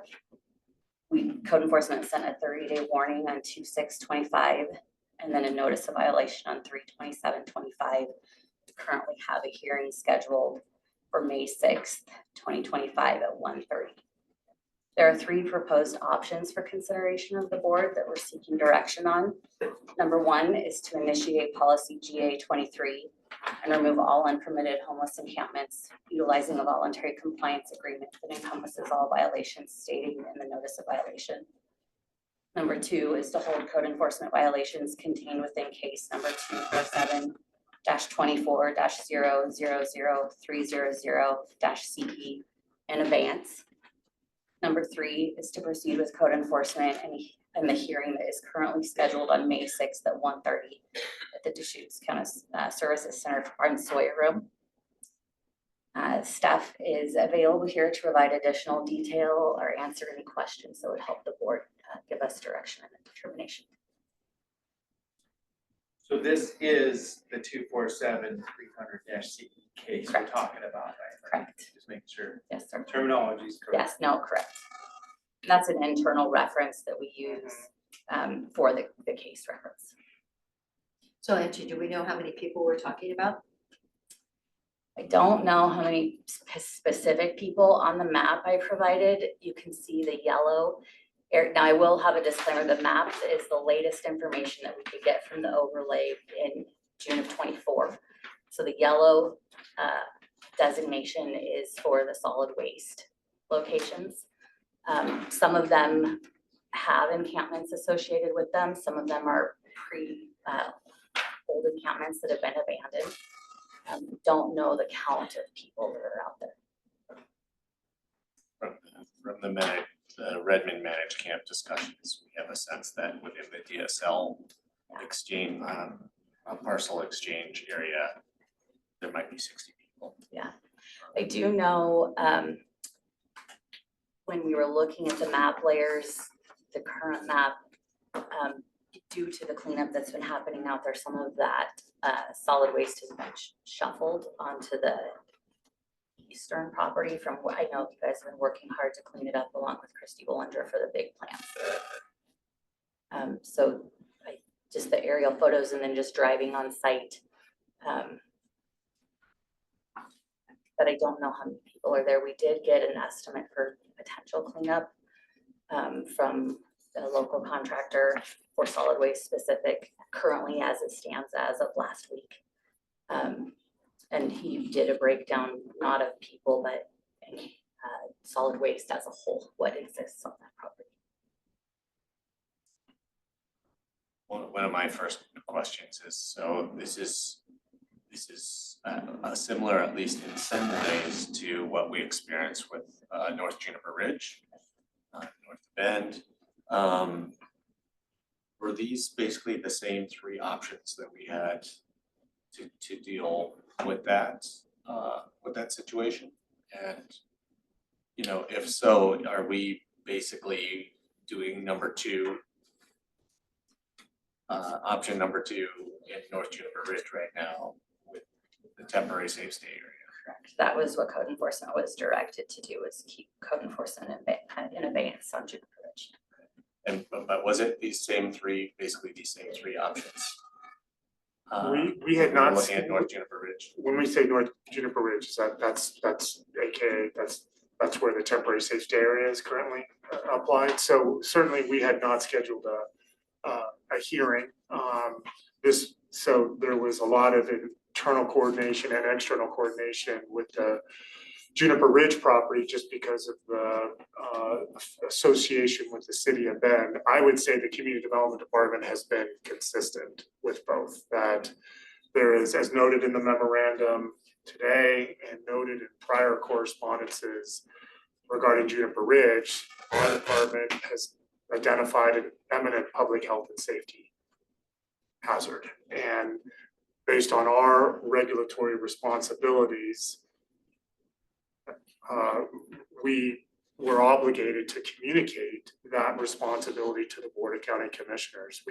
We would certainly have, well, so I think that's the similarity. The options here are, as they're laid out, are different because we're not engaging another municipality in a coordinated effort to try to establish a temporary safe stay area. These are the three options that we felt were available to the board. As the facts noted or summarized in the memo, again, articulate is this is a significant issue, further underscored by our understanding of the EMS response to the region, which has been significant. Do we have any numbers? Because I know that Bend had 81 fires last year, which started by the transients. So I'm just, and I know I was out there on the eastern side and there was actually a garden. The corn was like taller than me. And it was unbelievable with the picket fence. Have you been out there, Jen? I have. Yeah, when we got there, I was like, oh my God, what did you put a well in? Because, yeah, their garden looked lovely. I do. So on your Thank you. map, the red dots are dispatch calls for since 2020. Some of them are overlaid. There's just been under 2,600 dispatch calls out there. On the paper that I just handed out to you, On the backside. categorizes them. If you flip it on the backside, you'll see 282 in 2020, 373, 2021, 405, 22, and then it continues. 2024, there was 665 to date. This year, there's been 229. And then I did a breakdown for you of types of calls to dispatch and then categorized it on maps. You did that. Thank you so much. Like, oh my gosh, Auntie, very impressed. Yeah, we wanted that just because we were referencing in the memorandum, first responders and safety. And it only shows 15 total of mental behavioral health AMI. I would have thought more, What, out of 2,600. what is civil service? What can you define that category? If they are passing out papers if it is for restraining orders, handing out documentation. This also, just for you to know, since we mentioned it, this is an estimate I got from Central Oregon Biosolutions for an estimate for cleanup of solid waste as of last week. As it stands, right?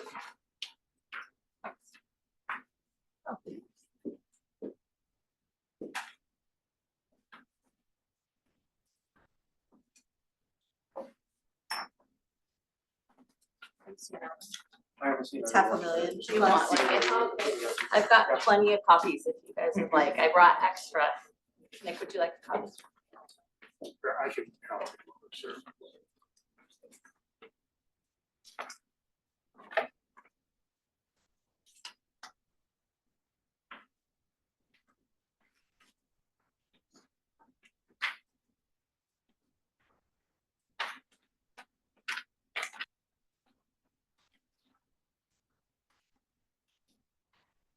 So Eric, what we paid for before, a couple, like in maybe, what is it, 18 or something? I know we cleaned up out there. Do you remember what we spent? We can look at the record from property, I think it was before Christie's time. But Yeah. I mean, I know we spent some money then cleaning it up. And this estimate is for this entire area No, or just for? Just this part outside of the blue seals and the seals. Core 3. So, Just okay, outside of the the blue. city limits and outside of the core. Yes, correct.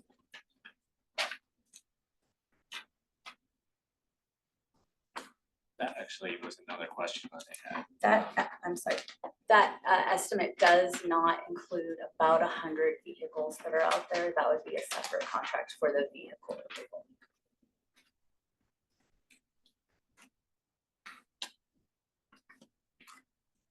Did you say, does it include core 3 or not? Does not. Not, that's what I was afraid of. And that does connect to another question, which is, so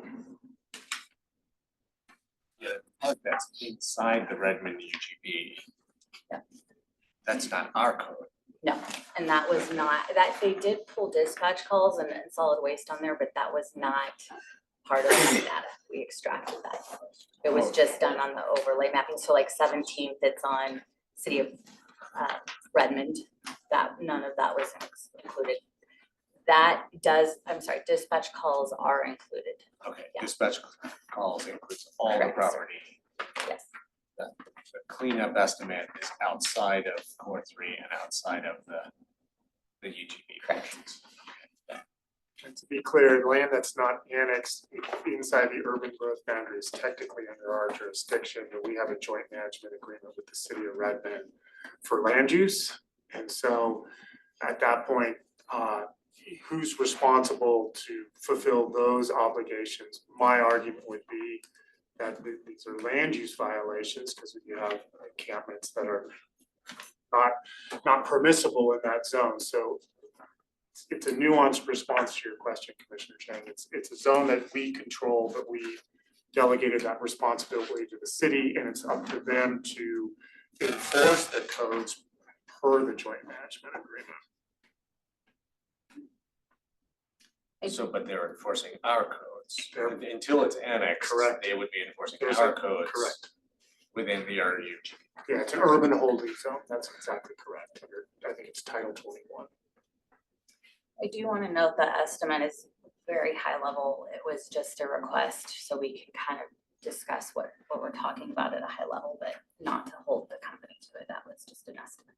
We anticipated that you would have questions, and you do, and we wanted to provide you the context as Angie has offered with the mapping, and that we figured you would be asking about complaints, the response time, and then giving you an estimate of which of course is commensurate with kind of the significance of the violations out there. So that's why we had that information here to the extent that you were interested in it. So again, it's just for context, but to Commissioner Chang's one of his initial questions is, what is the community development department's, we're seeking direction from the board. And so while there's the COIC property, the Core 3 property, there's the DSL property for the land exchange, we're looking for direction on the tax lot 103.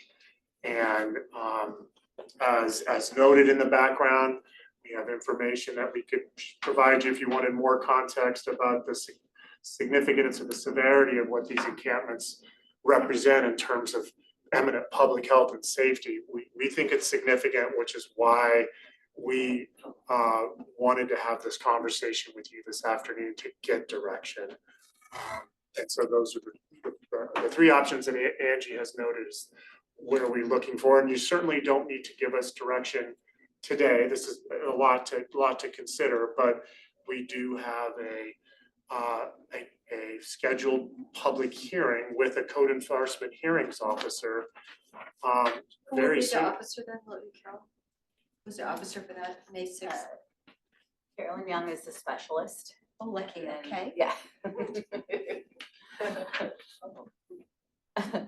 But I would suggest, that this isn't something that, having the community development department engage legal counsel to see code enforcement essentially on property management, that's gonna get really complicated, which is why we wanted to have this conversation and seeking direction with you enough time where you could provide that, knowing that if nothing else, that's a fallback, but it will, I gather, raises complexity with legal counsel as well. Anyway, a lot to unpack, but And That's- this is different than the North Pinnacle Ridge, where we're doing a temporary safe stay area in conjunction with the city of Bend. But it is similar in some ways in that the county is working with the city of Redmond to set up a managed camp, down in the corner of the subject property, which is going to have capacity for a significant number of people, but which is not going to be completed until Thanksgiving, maybe. So that's something we need to weigh into our consideration here as well. Also, you know, oftentimes when we are hearing about a code complaint by a resident, the property next to that, they're concerned about the property right next door to them, which is of limited size. I mean, we are talking about a massive area right here. And it would be helpful for me to understand the complainant, where in this context they are, because you know, if they would be content with code abatement being done kind of in their near vicinity, to make it so that they don't have, they're not experiencing direct impacts from these encampments, that's a very different situation than trying to remediate these issues across this entire property. So can you give a sense, you don't have to pinpoint or anything, but can you give a sense of where this complaint is emanating from? So the complainant specifically? So complainant, I can say, so by policy, as you know, the complainant is kept confidential until the case is closed. And I can tell you that it's a resident of the community. The northeast side of Northeast and out of Redmond, not adjacent to, in that general vicinity of Redmond. Not a I said neighbor of northeast, this property. northwest of the, Not a neighbor of that property. they were in the kind of, my understanding is kind of the north, closer to 17th Street than where the COIC property is. Is that your? Yes. Yeah, I mean, there aren't really residences down Right. in this neck of the woods. Yeah, the context of it is they used to ride, years ago, ride their mountain bike out there. Had recently moved to that area, went to ride their mountain bike out there and was surprised at what they had seen. So that was the catalyst of them submitting the complaint. And then it's concern also for the groundwater, all of the things for public health and safety.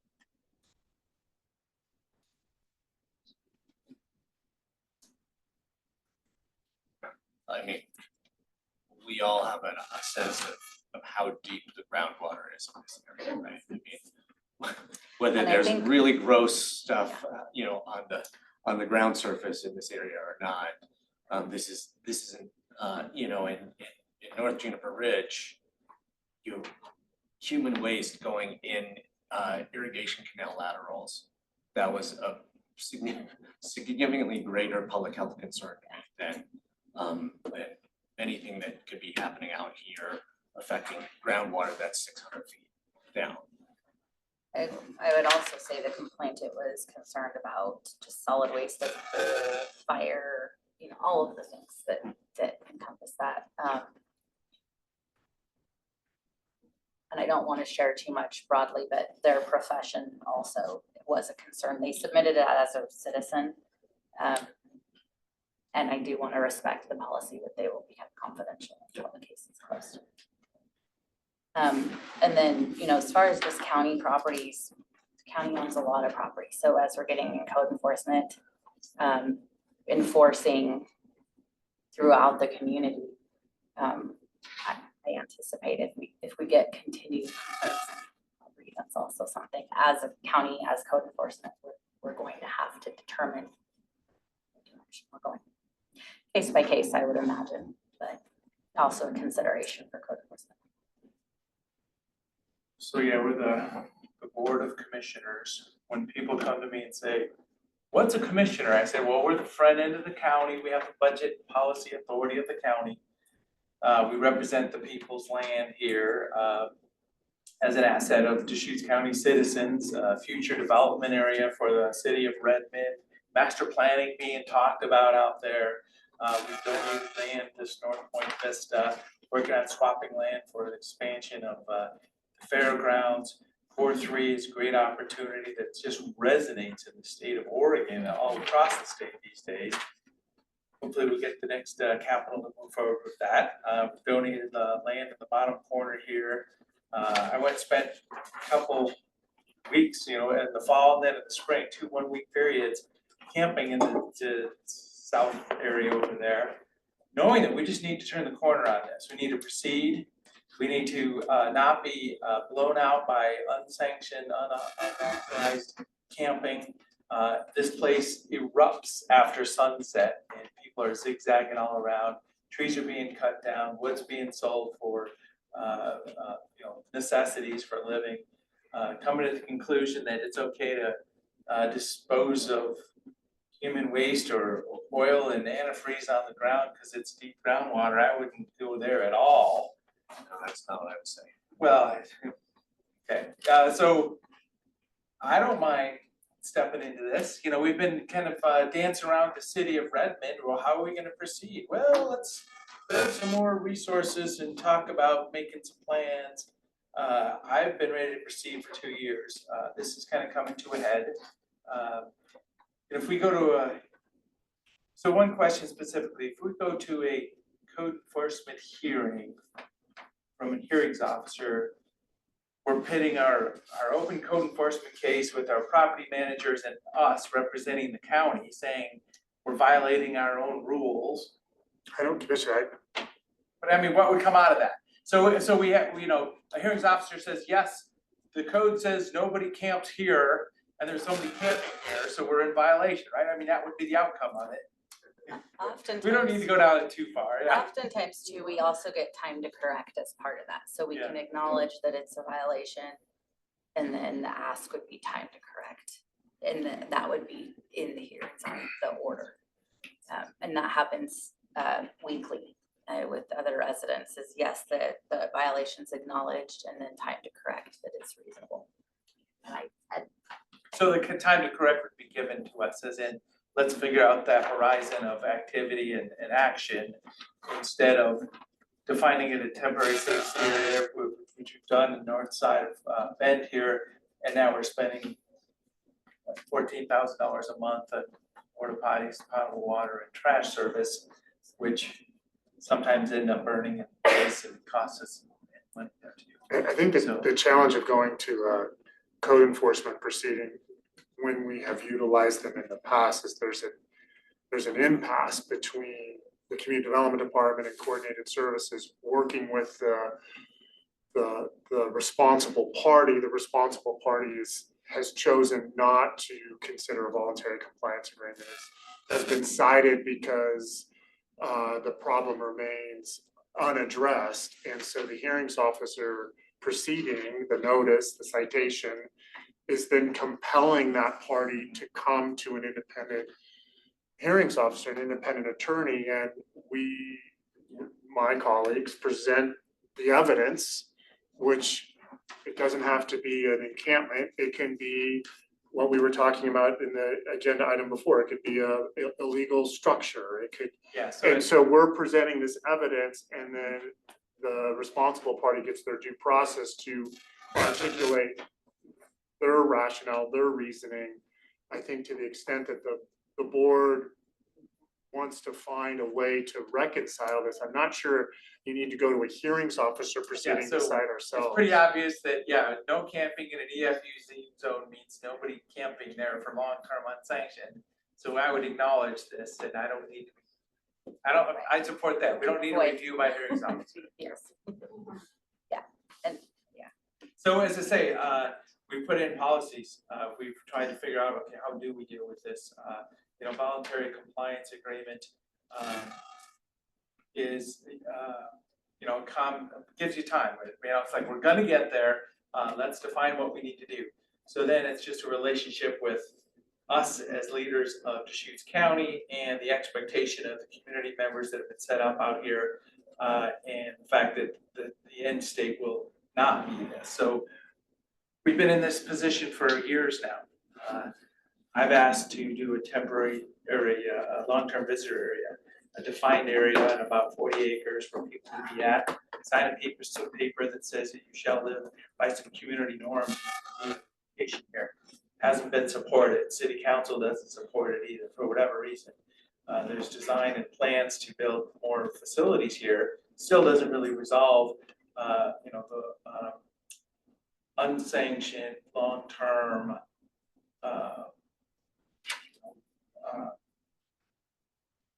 free range situation. Remember, the free range citizen is what we're dealing with here. As I say, I'm not even looking at it with anger or vengeance. It's just that free range situation can't be done here. So I mean, if there's support for proceeding, I'd like to, put some direction to this, but we've been down this path a few times. Are you done giving your analysis? I got more, but I can Because stop for now. I would gladly give an alternative. Well, as I say, there's three of us here. We'll see where we can go. Okay, so I would say we haven't been in this position for years now. We have been creating this position, creating this situation for years by trying to say that something needs to be done and then doing nothing. Not being willing to make investments, not being willing to make hard decisions, not being willing to push for needed projects when there are neighbors who are opposing them. So we helped to create this situation. This is not all our fault, but we could have been doing more. Commissioner along the way. Chang, we gave May I 900 finish? No, because May- you're saying we haven't done anything, and we've done a lot of things. I went door to door in Redmond with the safe parking program. We gave 900,000 for the Bethlehem Inn. And how many people live there that we were told were gonna be ADA? Yes, we did that. And then we've got the Shepherd's House right there, right by the railroad tracks in Redmond. There are a whole bunch of things that have been done the last couple of years, and we have been supporting of those. And so where are all these people coming from? And who's actually then at Shepherd's House? Because that place is full, and I really don't see ever very many cars at the Bethlehem Inn. And the proactive things that we have helped. And the safe parking has been. And the proactive things that we have helped move along are the only reason that there's not twice as many people living out there. Well, did you see what happened to Lane County? Their homeless numbers from last year went from 2,100 to 4,800. Now, I can't get the town count number from Deschutes County for some reason, but that's a good one. But Portland, you saw from 23 to now, it's over doubled. So you guys, this is a huge problem. We have done a lot of things in Redmond, and have we accomplished anything? Because when I went to 17th Street the other day and I saw it, I just about cried because it looks like we haven't done a thing. And yet I know I drive by the Bethlehem Inn all the time and I keep wondering, where are those 35 cars that should be there, like at least on the weekends or in and out. It's just really amazing. And then when I go to Bethlehem, the Shepherd's House, that's a busy program. I walk through that building, that seems to be full. So who's coming? Who is coming here? And the Nova Apartments, which is not homeless, but it's workforce, that opened up 2 months ago, and thank you, Hayden Homes, it's already full. I think it's like 24 studios, but it is full. So we have done a lot of things. Well, actually Hayden Homes did that with the city of Redmond. So, I feel like we've done a lot, but when you go out there and you think and you see somebody with a yard and a garden that's like they look like they have a well, we really let this go on way too long, and have their friends all join them. I don't know.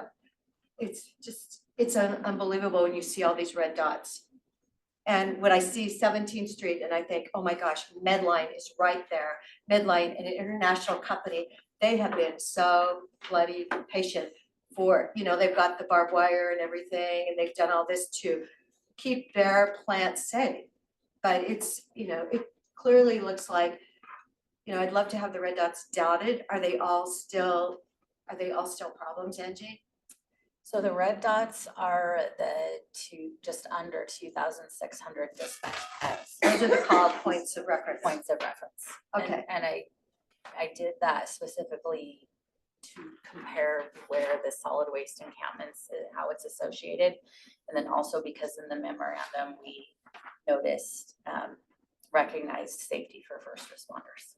You look at the millions, billions of dollars that we have spent in this country, in Oregon, in California, on the homeless, and it's like, what's our end game? Where are we going to actually turn the corner? And I find that we already have 229 calls or year to date already. So it's not, the trend is not good. It doesn't look like it's cutting back. So no, it's on course to even be worse probably than last year, honestly. Last year. It's gonna be worse. It's gone up 600, 665, and now what are we gonna be, 950 or something? If it holds true. So it's, And just it's to mention sad. too, as code enforcement, we are enforcing the code equitably every day on private property. So this is RV occupancy, solid waste, unauthorized disposal. Those are violations, work without permits. That's our job for the county as a whole that we've been directed to do. So I just wanted to mention that too, that this is ongoing in our community daily for public health and safety. Right, it's public health and safety. And all the people I know that have been given a code enforcement, and yet I look at this, what's, or I guess look at this way, you just go, well, yes, we have two different rules. And that's really not right. And that is something we hear, just recognizing, our concern is for everybody who lives in the community, including the people who live out there, to give them something better. But it's public health and safety for everybody. It is. So if I could finish now. There has been a lot of money spent in other places to address these issues. Oftentimes, money spent on the wrong things and wasted. We actually do have a very good understanding in our report of what investments and what kinds of facilities and pathways out of homelessness produce results. That is why, between 2023 and 2024, we saw that area, the Bend area and the Redmond area being the only places in Central Oregon where homelessness numbers leveled off and even declined compared to massive increases everywhere else. So we know what we need to do. We know what's successful, and these are great examples of things that we've done in the Redmond area. That's what I'm saying. We've done all these, Successful. we've done all these, and yet the numbers look really bad if you And- extrapolate the 229. And the Redmond area and the Bend area are the only places in Central Oregon where between 23 and 24, the point in time count showed numbers declining. So that is evidence that we know what to do, and we actually aren't doing enough of it yet. The managed camp, that has to be a significant part of our discussion today. How we're going to handle this, at this moment in time, is a perfect example. I mean, we argued about what we were going to do in terms of the managed camp for at least a year and a half before we reached a point of agreement with the city of Redmond that this was where we were going to proceed. It takes a little while, or it takes a significant amount of time to actually get something that complicated off the ground. It's coming in November, but it might take, it might take a few months longer than that even. But we know that, and we know that Shepherd's House, and we know that, the Bethlehem Inn, we know that safe parking, we know that all of these things are effective tools to help people avoid homelessness or exit homelessness. And we do need to lean in, we need to lean in. Stop saying we, I mean, I've got questions when you're saying some of this stuff, Yeah. so I know you. Who's we? Yeah, look, we is the people who actually want to do something and not just say Well, but- somebody better solve this. Well, when you say for we us. wanna do something, it sounds like you're saying we wanna pull out the county checkbook and pay for a whole lot of people's lives, needs and housing for a long term. So we are on the same page when you say that. We have not been pulling out the general fund checkbook. We have been making expenditures out of our American Rescue Plan funds. which are almost gone, which if we had chosen proactive, effective things to do earlier, we could have spent our money in very effective ways, and the problem would be that much smaller at this point. So we can choose now whether we're gonna do something or whether we're gonna blame everybody else for not solving the problem. Okay, thank you. Angie, is that number, your today, is that through like today? Or is it through like You're asking the specials. Mhm. That was last Wednesday, Okay, I was just trying to calculate if it was like, correct, No. from 2020 to current as of last week. okay, all right. So it definitely looks like it's not going down, and we have spent a lot of money in Redmond.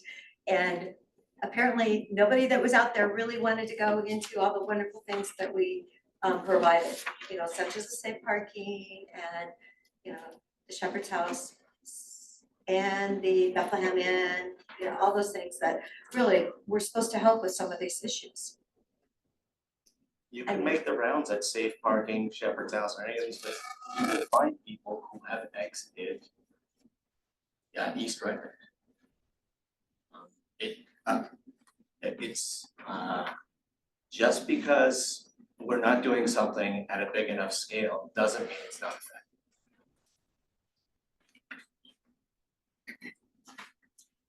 So as to say, I would lean towards starting to initiate our policy and work towards making sure that's a reminder that this is unacceptable utilization of those lands by code, and then work towards removing all unpermitted homeless encampments. As I say, it's not a gavel down, go do it now, it's working in that direction. Now is the time, you know, this is the spring, weather's started nice, we've been in this situation for a few years now. It's happening up and down, you know, our Central Oregon areas. This is definitely a recreational location, it used to be horses, bicycles, and off-road bikes, and it's not that anymore. We could work our way back to it. So, to say it, I don't do it with anger or vengeance, there's no judgment, but we've got to do better on it. Well, Or we and need I'm to not, make a policy choice like that. right, well, I'm actually hearing that they're now moving out to Sisters. A lot of them are moving out to Sisters, so then again, then we're gonna have more fire danger from that end of the community. I called and left a message this morning with Ian Reed, and Ian, I hear a lot more people are moving out there. So it's, you know, we've got the Old Mill Inn and Suites, it had 76 units there for people that could come in. So there's all these different places within our community, and who's actually using them then? Are they coming from Portland and using our, I mean, I honestly, I guess I need to go door to door and ask them, because we have done so many things here, and it's, and by this map, it looks like we still got a major problem. If there have been 229 calls here today. It's too bad we can't know how many, were those all different people, you know, or was it like one person was 15 times? Does that make sense? Yeah, they do have that data. I didn't ask for that. Well, I'm just I thinking, was- you know, because this says, okay, 229 calls. Okay, what, are we really talking about 120 people? You know, what if, it would be good to know, Angie. You know, because we have done so many things, honestly, that to help with the situation. Yeah, I mean, I thank you guys for all the work that you've done. You know, from the code enforcement lens, we're here asking for direction for violations that we have to work for under our current code for public health and safety for everybody in the community. My heart breaks for the people who live out there, for the people also in the community that are affected. So I think we can always do better, and that's always the goal. And so we're just, through the code enforcement lens is a little bit different, but enforcing the codes that we currently are mandated to enforce is what we're asking direction on. And then with the consideration of the opportunities and choices that we provided today, as we continue to enforce this throughout our county. So thank you for what you're doing, and it's not as we see in this conversation, none of this is simplistic. It's not. And yet we have rules, laws, orders that we're mandated to work under. And that's really what we're asking today. If I For could pull people that this. really want help, honestly, there's help for those people. If they really want help. And then there's those people that really don't want to follow the rules. And we have to convince them that, no, it's really time that you need to follow the rules because you're putting our whole 200,000 people in danger by having people that start fires and all the other things that have been happening on a routine basis in Deschutes County. You've been warned. There are more people who want to exit homelessness than there are shelter beds and transitional housing slots and wraparound services. Doesn't mean that there aren't services, but there are more people who are ready to exit homelessness than have those resources available to them.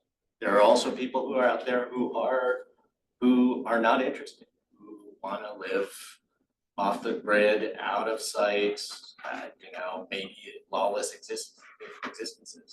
But if we were providing pathways out of homelessness for everybody who wanted to take them, and the only people who were left out there were the people who were the lawless element, we'd be dealing with a whole lot less people.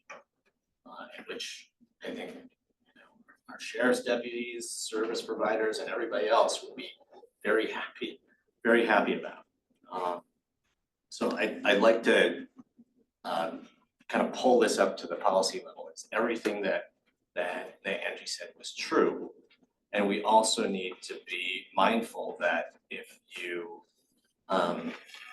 people out of an unauthorized camping location, and there is not a pathway out of homelessness for them, they will end up somewhere else,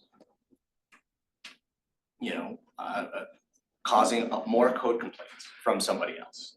So maybe at the same time that we really want to address these code complaints, we don't want to just move them from one place to another, which comes back to the question of, what are we doing to create real pathways out of homelessness for people so that we can get ahead of the curve. We do still have way more people experiencing homelessness right now than I'd like to see. It's not because what we're doing isn't effective. Our homeless service providers are moving people out of homelessness every day. The challenge is that new people are becoming homeless every day. And it's sort of like a bathtub spigot and drain situation. Every time you can get somebody out, if there's 2 more people coming in, then your numbers are going to grow. You at the point where we have lots of exit from homelessness, exceeding the number of people who are entering homelessness every day, we're gonna see numbers improve. So as we look at this, this question of these 3 options before us, what's really important to me at the high level is that we figure out how to not just move the problem to a new location, but actually reduce homelessness. I could see any of these 3 pathways leading to meaningful work that reduces homelessness. So I'm open to 1, 2, or 3 here. But what's really important for me is that when we come out of this, we make this decision, we've recommitted ourselves to creating those pathways out of homelessness for people, because we never get ahead of this problem until we stop just shuffling it from one unauthorized location to another. So currently, 1 in 6 in Oregon are on food stamps. That's 17% of our state. 34% of our state are on Medicaid. We have all kinds of things really going on which makes us a bit more unique than, let's say, like our neighbor Idaho. We have to do something. Angie, what if we could say, okay, we just want you to know that come November, and we can pray that the managed camp is done in November, and if we really push, maybe it will be done, that, hey, this is where you're gonna have to move to. We've got a problem and you need to help us clean up. They need to help us clean up wherever they are. I think And I mean, is that too long of a period? We've already waited 8 months since the original sighting, almost 8 months. Commissioner Adair and DeBonne and Chang, I think the question, obviously, there's three options on the table. The voluntary compliance agreement would give the organization some flexibility. Code enforcement utilizes VCAs. The intention is to see a commitment with a timeline that provides that pathway to resolving the code enforcement. I think that's something that if you were contemplating this managed homeless area, homeless camp on the the southwest corner of this area, that could be a possibility. There is quite a distinction from the VCA versus policy GA23, which required, we didn't include it, but we can summarize it, and thanks to the coordination today with Stephanie Marshall, Senior Assistant Legal Counsel, for just getting into some of the nuances. But GA23 was developed and adopted before Martin v. Boise was overturned. It really provides some explicit direction. We have our colleague here, property management, as I read it or understand it, they basically absorb some significant coordination and responsibility for in collaboration with the board and administration and legal counsel executing some very strong directive to remove the homeless within a certain timeline. There's responsibilities to ensure that possessions, to the extent that they're left behind, are in a safe place for retrieval. So to the extent that you're considering a VCA, that would give the board, if the organization, property management, the flexibility with a demonstrative timeline that would be commensurate with the complexity of this area. Again, in contrast to something that is quite direct, that has explicit instructions, and that has some areas that have to be staged for retrieving or ensuring that the possessions are appropriately maintained. So CDD is not here to direct you to what option. We are here, as the memo noted, and I'll just quote the last sentence: the lack of approved sanitary disposal systems and unapproved structures for human habitation warrant immediate attention. So all three options can provide a pathway, presuming that there's a recognition of the significance of not addressing these underlying circumstances over time. Because we'll be right back here, or it'll spill over to another property. I mean, code enforcement understands, with the complexity in today's society, that homelessness is a problem, and we have a responsibility to manage this program in a way that is equitable across the entire community. So hopefully that was helpful, but again, we're just looking for direction, and by all means, I underestimated the time that I thought would be devoted to this. We can certainly come back next week if it's helpful on April 30th, if you want more time to think about the significance of these options, because each of them are complicated in their own right. I know, when I first read this and it said, I knew we had some problems around Negus, and I'm thinking, oh, we're gonna talk about that one today, right? The Negus and our transfer station, and the theft and all that was going on, and so we're just not gonna let them camp there, but no, we're talking about bigger situation. But you look at the cost and you think, we have got to do something, and we have been providing a lot of options. You have to think about the other thing though, if if we have 232 people in the jail, 92 or 3% of them had mental illness and or substance use disorder. You have to think about, we have 19 murder cases right now in Deschutes County, and to quote our DA, it's mental health and substance use disorder. So 100%. It's like there's something more going on that we're dealing with. Mental health is really serious, and yet, Deer Ridge is sitting up there half empty. And I know we're building a facility for 16 beds, but that's really a drop in the bucket. If we could temporarily use Deer Ridge to help some people that really seriously need some help, because we really do have they called it an epidemic because the kids in Portland can't read or write. Well, we have an epidemic here. Eric. Thank you, Chair. Just for the record, Eric Kropp, Deputy County Administrator. I've been working with property management and legal and CDD on these issues. I just want to add a couple of things that I think are important for the board to consider as you think about the different options. What we're seeing on the tax lot and the compliance issues are the same things we're having on the DSL land and the Core 3 land. The county has prioritized the DSL land, the Core 3, and Juniper Ridge. Those are the focus areas right now. As we all know, we don't have an alternative location, and that's why we're trying to build the managed camp. Until we have an alternative location, we can't move people. The other thing is based on state law, we have to be effectively reasonable and have an alternative location. And it kind of conflicts. I know that the code enforcement, we all recognize the violations, both the land use, the public health and safety. We all acknowledge that those are not allowed on state law. And we have another state law that says we can't just remove people who are homeless unless we have an alternative location. So to me, my recommendation is that we hold it in abeyance. We continue to focus on the DSL land, the Core 3, and Juniper Ridge. And because we're gonna have to use the same process, and we're still working through the process on those other lands.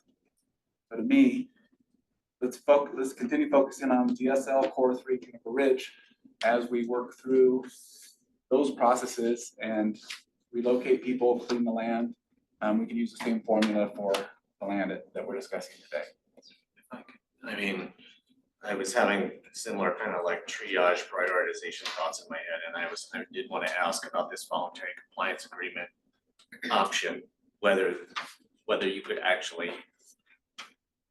write that agreement in a phased fashion, right? So that we could say do DSL and we say, well, in this whole property, we're gonna do these two parts first in this time frame, and then we'll see what we can do about the rest. Is that an option for this voluntary compliance agreement pathway, or if we wanted to have that kind of prioritization and phasing, would we really need to just go pursue the advanced option? Okay. Stephanie Marshall, Senior Assistant Legal Counsel. Great question.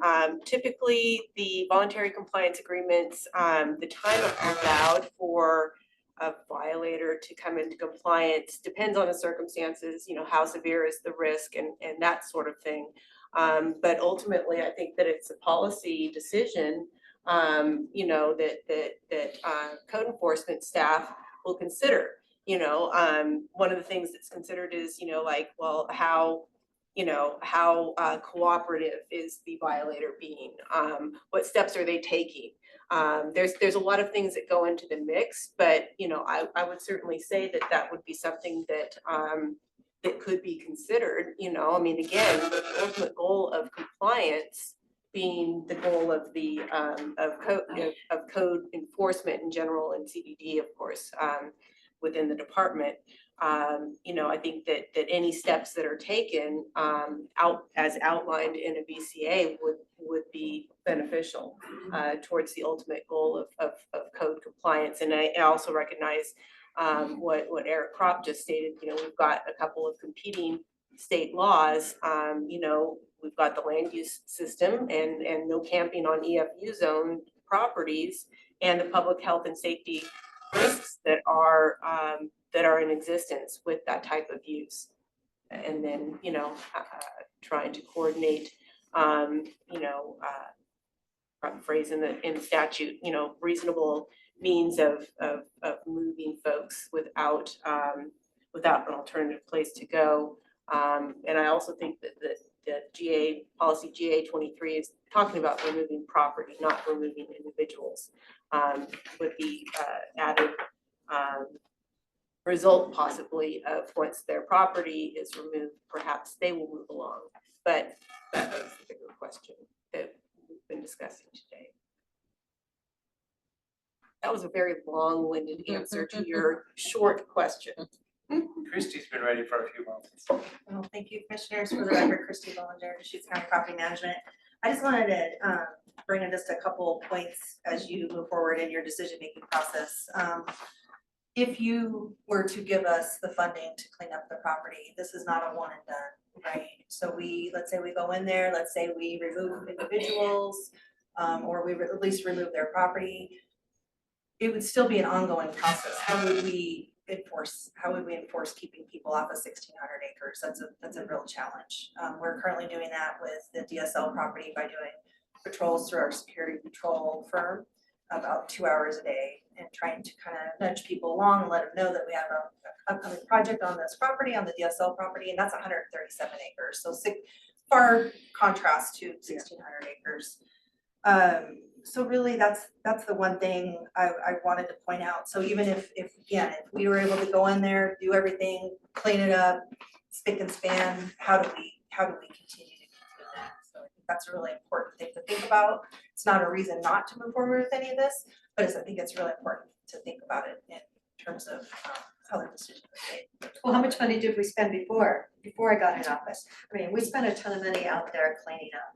So, I get what you're saying, but then don't forget, I think it was like July 1st of 2020, we had the fire out there started by the homeless. 25 flights that were going into Redmond were diverted. I mean, fires out there if they get away, they can really impact this whole region again. So that's a really frightening thing.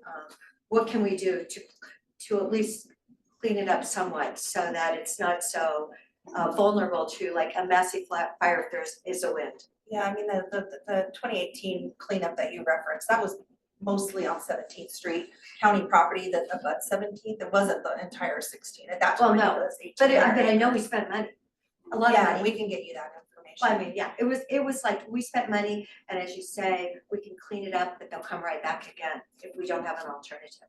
Yeah, I mean, I think to Eric's point, we currently, from what we've heard from the board, the prioritization is DSL change to managed camp, core 3, I feel like I said something.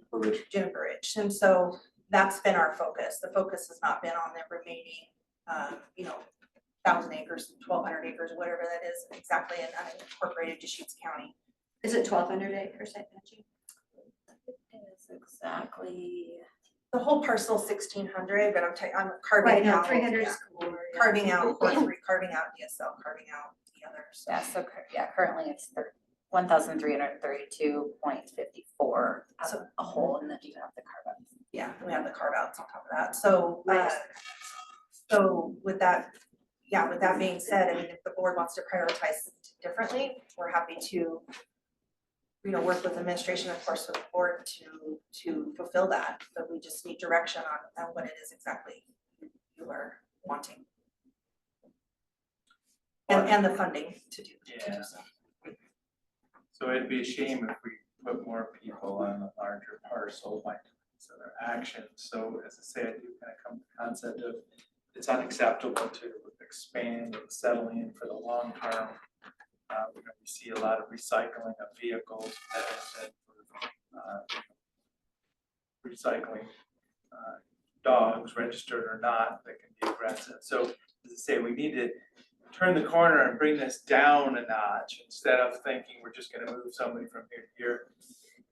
Remember the long-term visitor area concept, we have 40 acres that's inside the urban growth boundary that we could provide some structured, low overhead, low cost area for people, even if we just do it temporarily, which gives us that place where people are offered to be.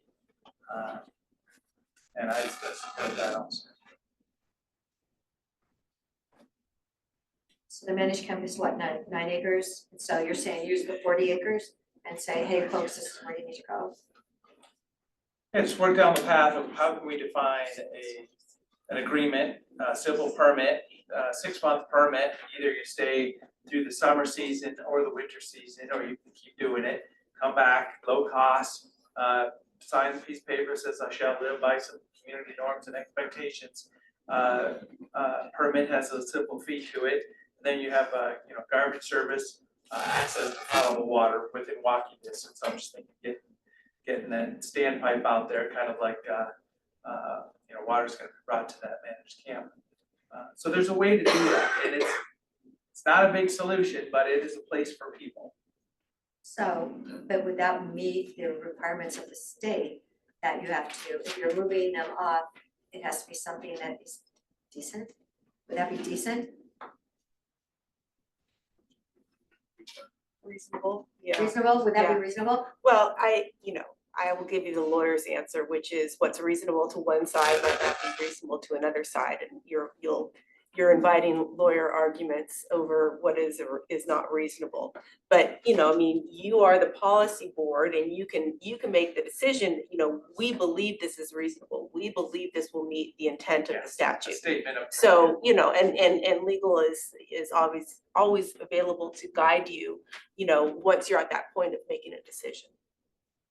Okay, I would appreciate it if we bring it back on my team. That's fine. I just wanna say that, the idea of a acre long-term stay area has been discussed multiple times. The fundamental concern is that packing a whole bunch of people in there, without any kind of management or oversight is incredibly dangerous. You're inviting, even in the way more dispersed, unauthorized camping settings that we have around the county currently, we see violence, we see crime, we see fire risk, we see all kinds of things. And if we have told people that they can go someplace and we haven't provided management to ensure that,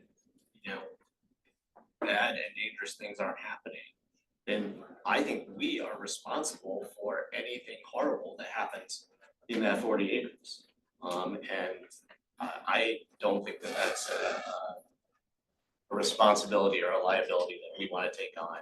And at least the last time that we discussed this with the Redmond City Council, they were not interested in that ideas either. So I'd like us to kind of move on to more viable, less risky ideas, and actually try to apply ourselves to doing something. Very offensive the way you say that. It's very offensive.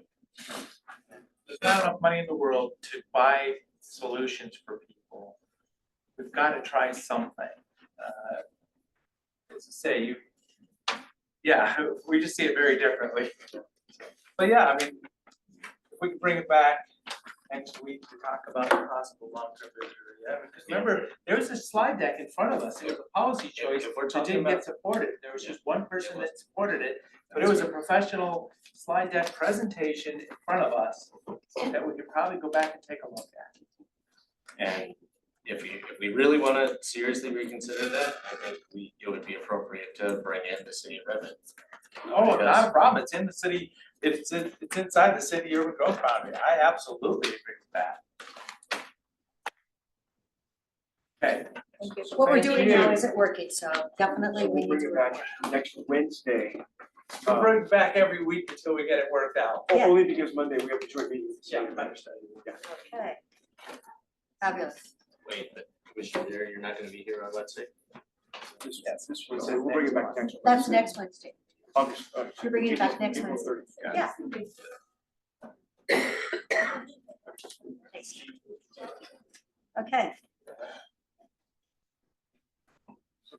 Okay, and this is what everybody came for from your community development group, Yes. the community development Thank you. draft work plan. Thank you. Amendment We number six. we are mindful of your time and your agenda, commissioners. I can have my colleagues come up. I'm Peter Gutowski, the Community Development Director, and it's my pleasure to introduce for the board's consideration the draft fiscal 25-26 work plan for the Community Development Department and the 2024 accomplishments. On May 7th, you will have a public hearing, and I've invited a part of our management team. We've got Randy Scheid, our building official, Todd Cleveland, our on-site wastewater manager, Angie Havenier, our administrative manager, and then special guest, Anthony Regini, principal planner, who's representing the planning division. He knew I was gonna just give him a little rip. I've asked them momentarily to come up and just highlight one or two items of the work plan that are worth noting. Before they do, I will just take a moment to provide context of what the work plan represents, knowing that we have members of the public here today, as well as some that I assume might be listening online, which is very exciting. So first and foremost, the work plan is on the board's agenda if you want to obtain a copy. It's also on the Community Development Department's website. If you find a search engine, you search the Community Development Department work plan, you'll get a copy of this one, and you can see our work plans from previous years. And one thing that I want to emphasize is public input matters. It's welcome. You can submit your comments to the Board of County Commissioners before they're before or at the public hearing on May 7th. You're welcome to submit them to me as well, and the board will take those under consideration. There's a lot of useful information in the work plan for those that want to dabble in it. It lists the board's annual goals and objectives. It describes the Community Development Department's mission statement. You'll learn a little bit more of each of our divisions, and it summarizes the department's fiscal and operational structure. We're a fee-dependent department, and we articulate those experiences, our performance measures, and how we remain accountable. The work plan is based on a couple of things very quickly. The board's annual goals and objectives. We have carryover projects from one year to another at times, and sometimes they're multi-year projects. An example of that is our comprehensive plan update. We also receive grants that help fund certain aspects of the work program. So we get a grant from the State Historic Preservation Office that helps fund the Historic Landmarks Commission. And the other thing that helps define this work program, again, it's a plug for public input. Our community voices matter, and they can help shape the work plan. As I bring it to a close, but then I'll have our managers come up individually, I want to acknowledge that the Community Development Department, and I am biased, provides extraordinary levels of customer service for our residents and for our primary customers, which are the development community. And we're very, very proud of those relationships. And the credit to our success goes to the managers, some of whom are behind me, others that may be listening remotely.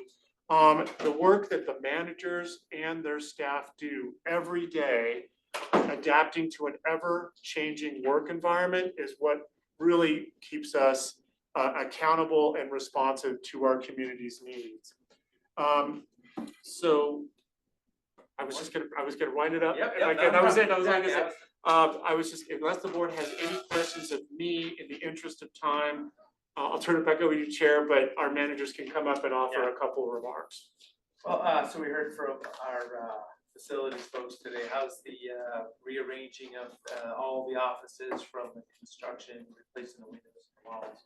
You know, it's behind us. A credit to the team, as not only our team, but to Lee's staff who helped manage and monitor the contractors who helped replace some windows and shore up some structural aspects to the building. But everyone's reoriented, re-engaged. We have staff that are in the office longer. We've adjusted our hybrid work environment. We've adjusted our operating hours for our lobby, and I think it's going really, really well. One of the benefits of that transition as our building was getting restructured and remodeled is that I got to go downstairs and they got to listen to me down the hallway, but I got a better sense of code enforcement and our permit technicians and our plans examiners. So I think that was healthy for director to spend several months experiencing that just day-to-day work environment. So that's something that I really valued, but we're well structured now, and we've entered conversations with Eric and Kevin Moriarty to the extent that that makes sense for Kevin Moriarty's team to be relocated to CDD. We have the space to make that happen. So yeah, it was very successful. Yeah, and thanks for everybody for being able to manage that, because I think that when I saw Anthony, he was in a big room and a big drafty hall with the windows out and everything. It was a wild ride for a while. We had a lot of people wearing down coats Yeah, during the day in exactly. the office. In the winter and in the Yes, spring. exactly. Okay, well, thank you. Whoever wants to go first, I'll just get out of the way. I'm not afraid. Hello, Commissioners. Todd Cleveland, on-site wastewater manager. I'll try to hit the big stuff. So we provided 21 nitrogen rebates last year. We've managed to stay, we thought we were going to run out of money and get a little bit of an injection. So far this year, we've seen that continue, that demand continue. So hopefully if there's the property in the new neighborhood sells, we'll get some influx of funds that we can put into the rebate program and probably into the neighbor impact non-conforming loan program for upgrades of ATTs in South Deschutes County. Property owners could use that assistance. So those are my two things. So that little infusion was the 5-acre property sale in the Newberry neighborhood? Yes, $50,000. And that's all at this point? It's getting used. I don't know exactly. Sherry said something about she thinks we've done 14 already this year, but I'm not sure if that's correct. Maybe we haven't. I didn't check it. That was right before I came. So is there more funding available then? Not right now. That's Okay. why I'm hoping for that new neighborhood that property to sell. in the So new we neighborhood. max out the funding then, and I mean, honestly, with what the systems cost, it would be really nice if we could help people out more than just $37.50. Yes, I agree. It needs to go up. There's that other track of funds from at the state level. There's Craft 3 provides funding that comes from DEQ, from the legislature. They're looking at ways to expand that. We had the COIC septic assistance program, which was ARPA funds. That helped, I think 91 folks. So, and 16 in South County for ATT upgrades. So that included Jefferson and Crook County as well. So, but that money's gone, been used up. What about the more, 5,000 something more systems that need to be upgraded. Yes, exactly. what about the systems that are 95% effective? Are those still sitting out there, not available in Oregon? So they're not really approved. There's a newer system that came that's a Japanese system, but it hasn't become available locally yet. It's called Fuji Clean that's listed DEQ that's been very high success rate in New York. So high treatment about 90%, 85 to 90%. So that's very high treatment. The other component is an add-on unit, and it's not really it's only on a case-by-case basis currently that we're able to do those variances and such. So special designs. So we'll see. Stay tuned. Thanks.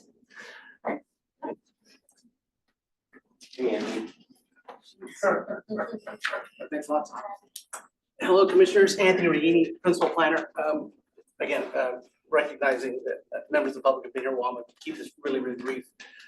On page 2 of the memo that Peter prepared, you'll note that there are a number of higher priority projects for planning in this work plan year.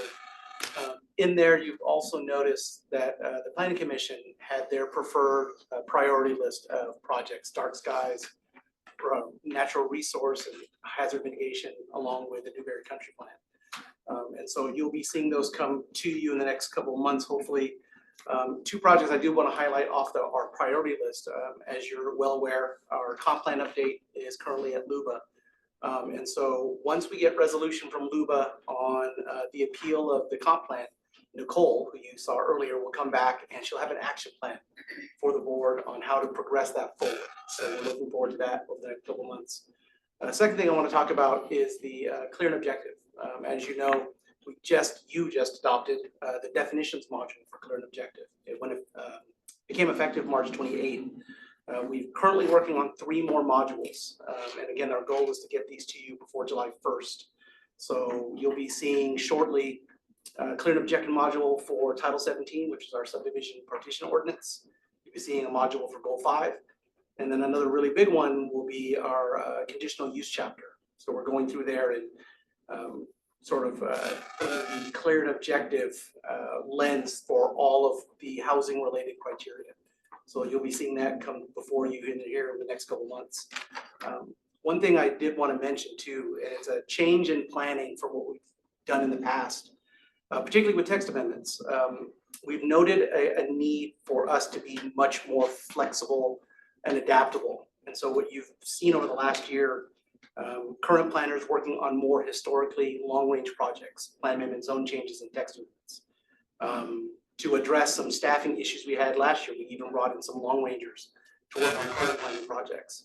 And so we're taking a bit of a page out of Randy's book and getting our staff cross-trained on multiple disciplines. And so you'll be seeing that in the future.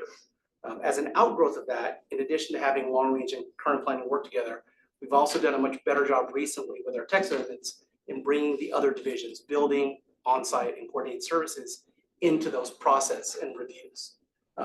And as a result, I think what you're seeing with the ADU text amendment from a year and a half ago and the RV rental text amendment, you're going to see a much better product from CDD, because now all of the divisions have been on board. We all know what the reviews and what they're responsible for. And so we've implemented, in addition to that, an internal training program for all of our staff so that we can hit the ground running when the text amendments become effective, which we just did for the definitions module.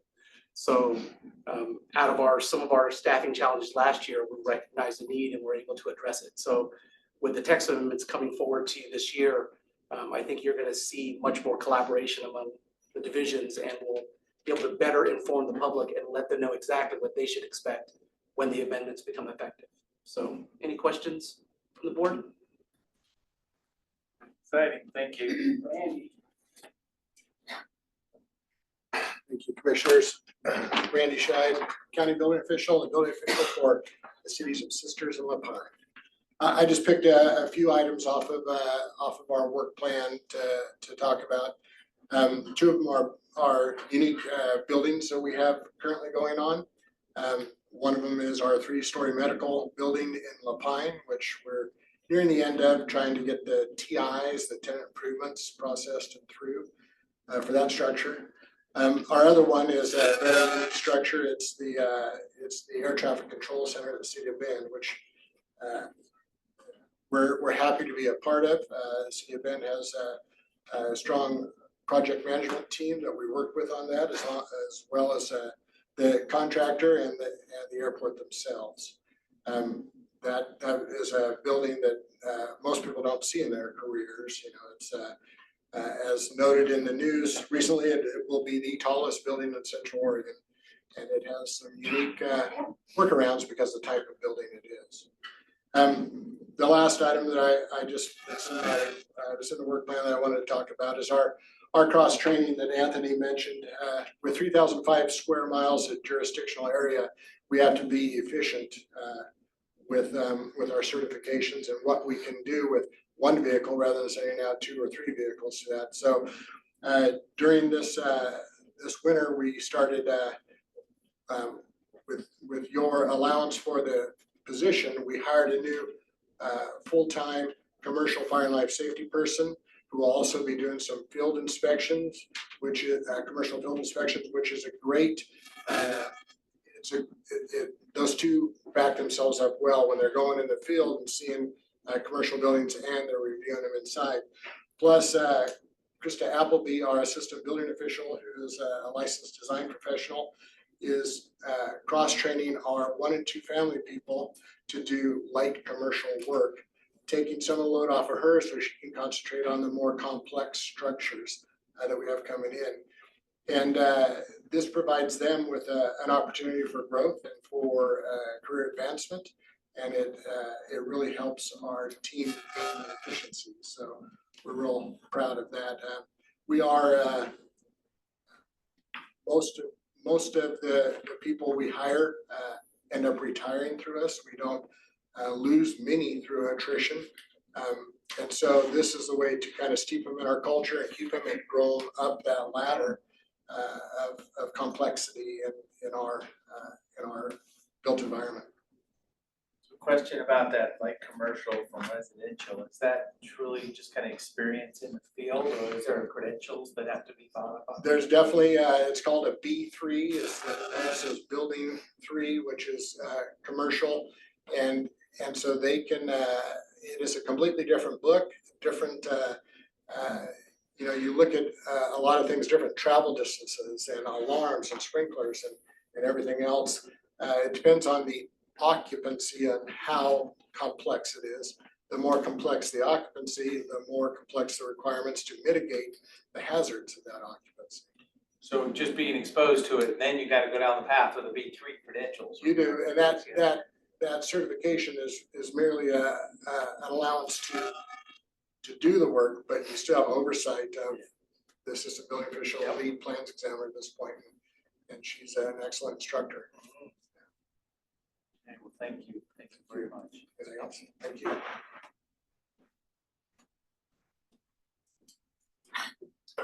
Welcome back. Thank you, Commissioners. I'm Angie Havner, Administrative Manager for both Coordinated Services and Code Enforcement. First, I'd like to speak to you about Coordinated Services.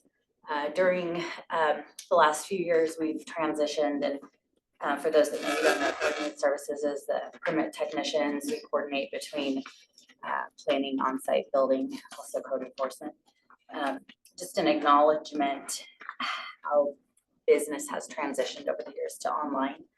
So accomplishments that we did last year was just a recognition that the online submittals wanted to address it and look at education, public communication, just an end recognition for professionals for keeping their businesses working, residents, how that impacts their home.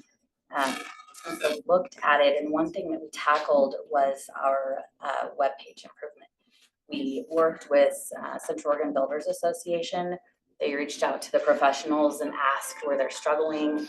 We talked to professionals to see what is the impact, where are they tripping over, how can we improve our communications to them to assist getting their permits out the door. So we did website improvement, and some of the tangible items that we did is we did develop step-by-step online directions. They can go on and see how to apply online. There's tutorials, directions for property research, identifying permit history, and then just navigating the electronic process as a whole. We don't want that to be a hindrance to being able to get permits.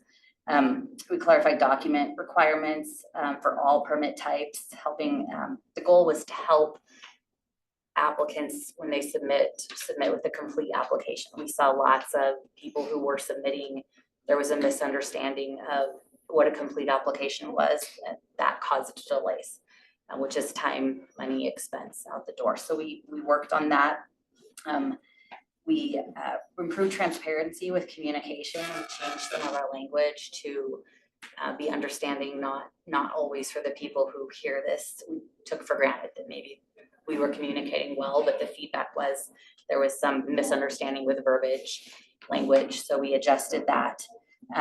We did directions how to upload documents. Something that seemed so easy was causing hindrances, so we fixed that. How to pay fees online, so professionals had that ability to do these things on applications after working hours, which increased the cost of efficiency for production. We also, what this did was just reduce times for permits to go out the door. It's working well. What we're working on this next year is feedback we got was confusion after we adjusted. That was confusion for inspections. What do we schedule? If they weren't scheduling the right thing, it was causing confusion as what we got feedback from COBA. And so we're working on that. We're going to develop a list of commonly required inspections by project type, put it on our website. Another neat thing that we did on the website was we have live timelines for planning on-site buildings. So people, when they're developing their scope for their project, they can see planning's taking 10 weeks, on-site's taking 6 weeks, and that helps them with their finances. I do want to give a thank you to Jennifer Lawrence, who's our administrative supervisor. She's doing a phenomenal job with this. And then Tim Bergen and Ez Gerland are our application systems analysts, and we could not do this work without them. The feedback has been tremendous from the community, both from professionals and homeowners. So that's what we did in coordinated services. Moving ahead. Code enforcement. I'd like to bring in Dan Smith. He's our lead code enforcement specialist. So accomplishments that we did that I would like to speak to, 2 properties we abated this last year. In that abatement, one, just a thank you to solid waste for the contributions for solid waste abatement has been a phenomenal asset to our department. One of the properties we abated was a 30-acre EFU parcel. It had been used as an illegal marijuana grow. It had been in the news It's in really, years yes, past. you did a great job. And I just want to note there's 50 dump loads taken to the landfill. That includes greenhouse debris, garbage property, garbage from outbuildings, 1 dump load of scrap metal, 1 recycle load, 3 bio buckets of human waste, 1 hazmat disposal, roughly 50 greenhouses that were present at the start of cleanup. And then it took 2 weeks to abate this property with 4 technicians working each day on it. Cost of abatement for this property was $103,707.55. This property was liened for the cost of abatement. It's currently for sale. And we've been getting calls on it for research weekly. Second property that we abated was 2.59 acres zoned RR10. We removed 21 inoperable vehicles, 20,692 pounds of scrap metal, 42,000 pounds of solid waste, 158 oversized tires, 271 standard tires. Cost of abatement was 5 days with a price tag of $40,903.10. That property was liened, and that lien has since been paid back into our funds. So 2 big accomplishments of cleaning up those 2 properties. In the future, moving forward, I had asked Dan to speak about, as you know, we have some pending code enforcement cases. These are cases that have been submitted but have not been assigned. Typically, those cases had not been put on dial as a warning label. And we discovered that people who were purchasing properties would then buy a property unknowing, and then the new owner would now be responsible for that. So Dan and I got together, brainstormed also with Tim and us again, and created a pending code enforcement notification process that is new. And so I wanted Dan to speak to that. He's been heading it up and working really hard on it. And we've already gotten excellent feedback from the community, both from homeowners and potential buyers, because now what the difference is the pending code enforcement cases now have a warning on dial to let the public know, let the homeowner know that there is a pending code enforcement case. This does 2 things. This allows the homeowner to come into compliance proactively for voluntary compliance before the case gets assigned and they're under the strict timelines for enforcement. And then it also notifies potential buyers that they could be potentially buying something that is not valid use. So just wanted again to speak just shortly to it, and then the utilization of our deputy also. Yeah, so good afternoon, Chair and Commissioner. My name is Dan. I'm the lead code enforcement specialist for Deschutes County.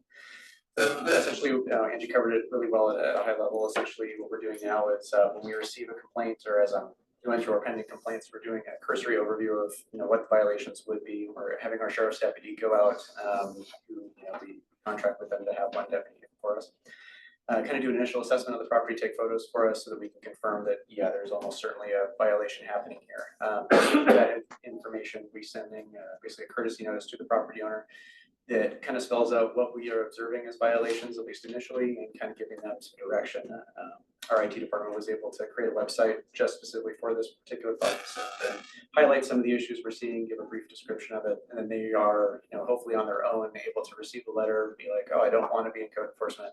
Go to this website, and it actually walks through some direction on how to resolve the issue before we even assign an investigator to it. So hopefully, we're just starting to get this rolled out, but certainly, as Angie was saying, the community's been very responsive, both from the property owners receiving it, so they can clear it without having any additional documents on their dial webpage, and then for complainants that we're looking at several months of lead time, they're at least getting the information out. Hey, we can at least let the property owner know, and hopefully they'll mitigate it on their own.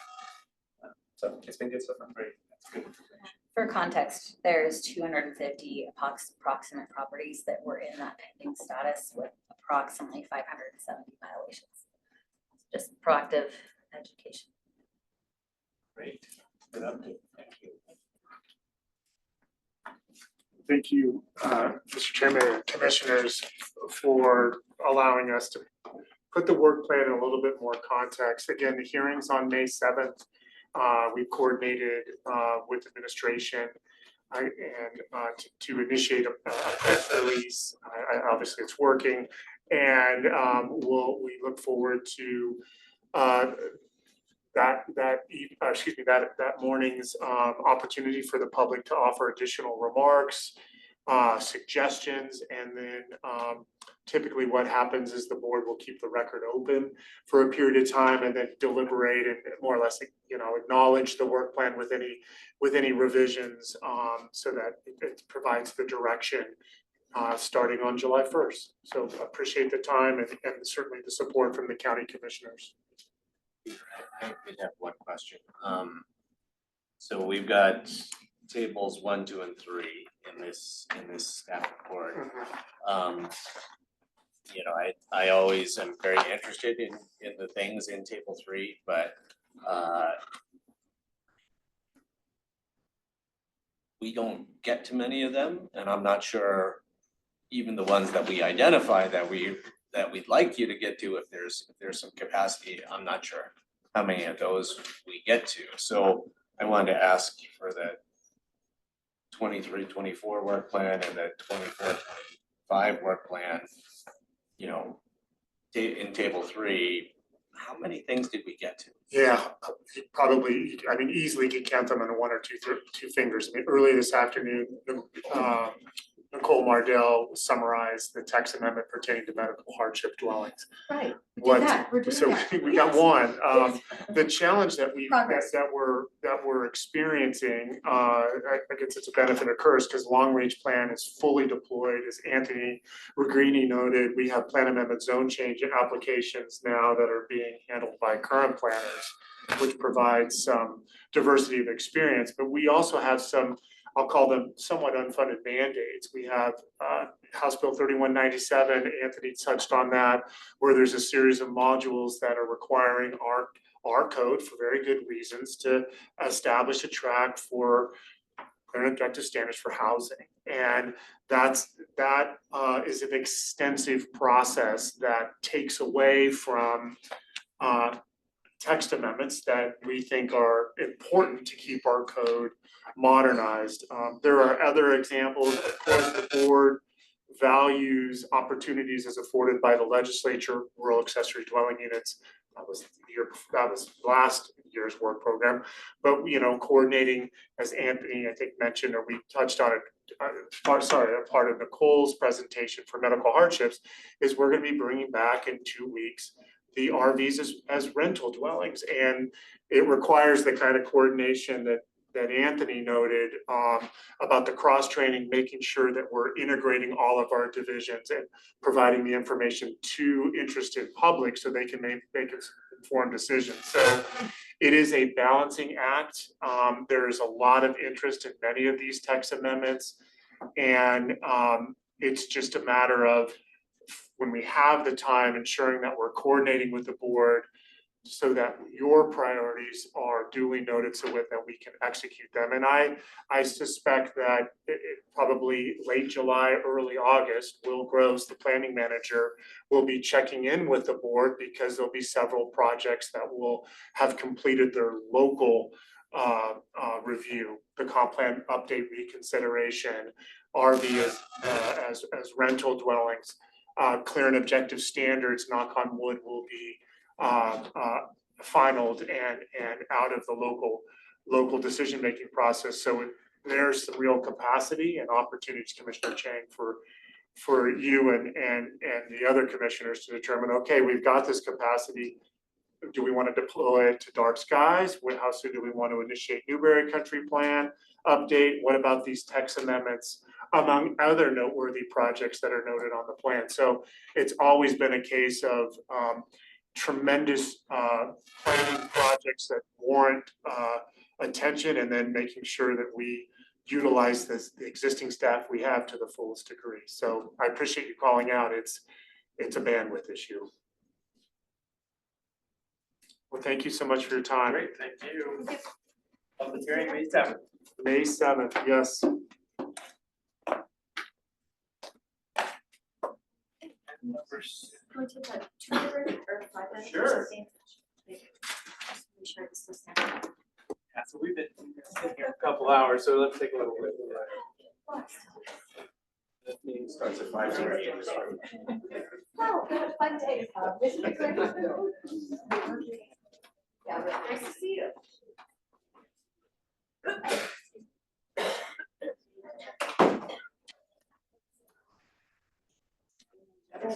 So how are you doing? It's up to executive session after this. You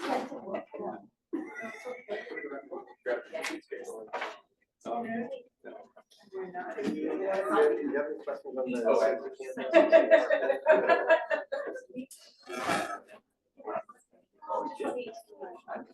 Oh, yeah, no, I didn't see her. I didn't see her. Yes, I didn't see the other ones. Oh. 4 minutes. Well, No, there went. I guess the question is, Are there concerns? you know, I have them all.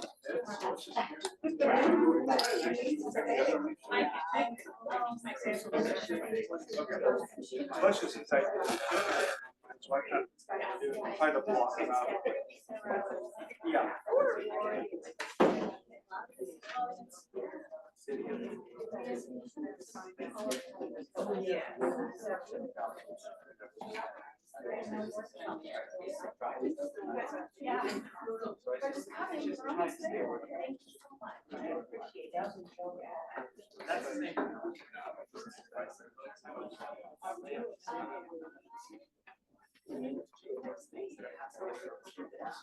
So it's not the mission, it's the structure. When you know, I mean, I hesitate to talk about it. Yeah, we're excited about it.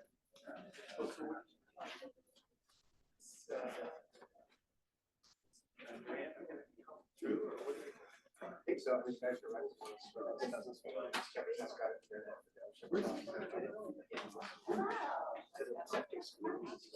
Sad right now.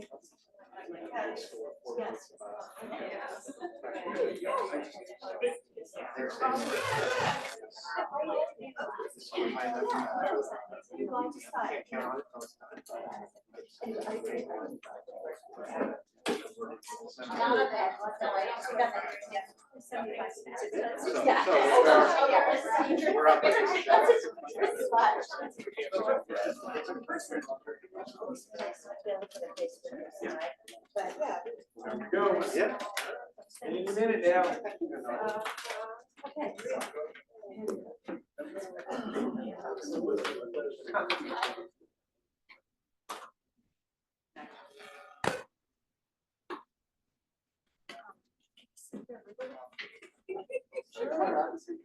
No, it's fine. At least it's not the back of your head. Yeah, That's right. usually what it is. Yeah. It's one of those special places. Well, that's amazing, that little camera in the middle, it must have. Yeah, right, it's got such a range. Yeah. Yeah, My it's God. really amazing. Who was sitting in front of it? They were like in their heads Yeah. in the back, and they were I've like, done that why didn't before. you tell me? Like, oh, sorry.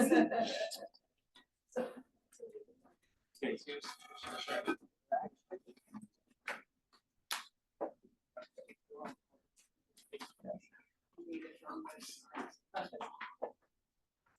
So they have, we're in Kaiser for the ACT meeting.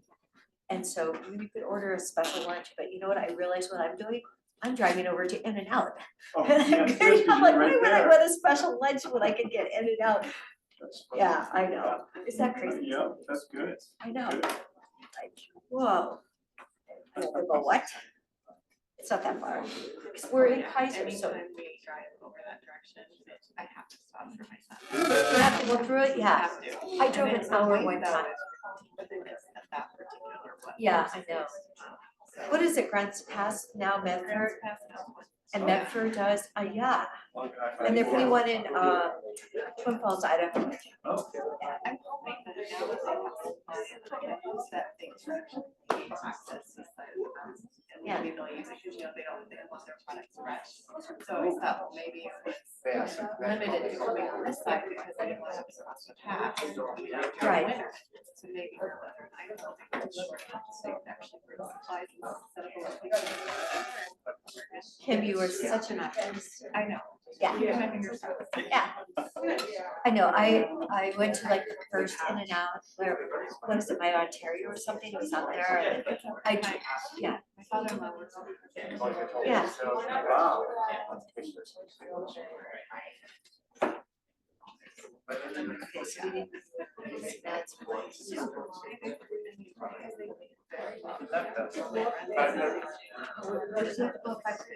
Oh, because other meeting. Oh, that's good. Now we're waiting.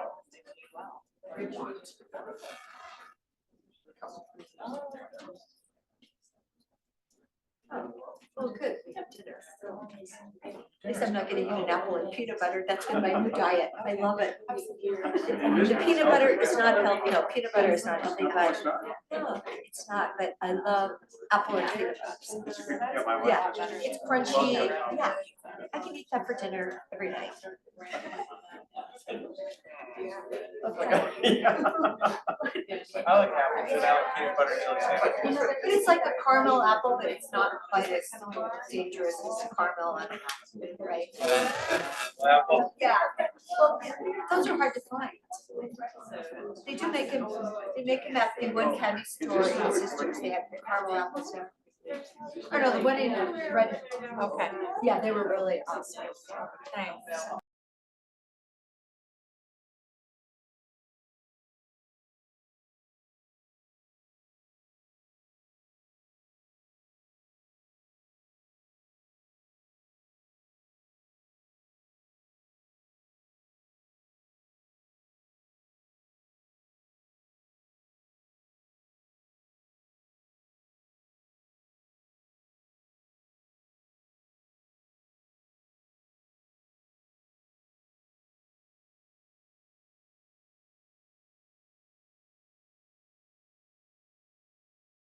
I can tell you a team of. I just did a scan. Oh.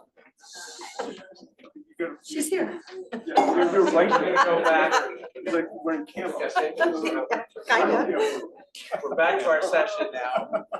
Thank you. Item number 7, amendment to existing ground lease for this, with the city of Redmond, with 4-2. Thank you.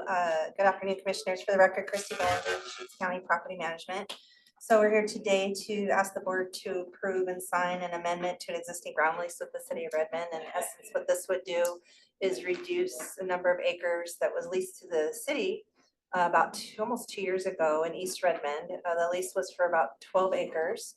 And this amendment would reduce it to about 3.23, which is representation of where Oasis Village is located.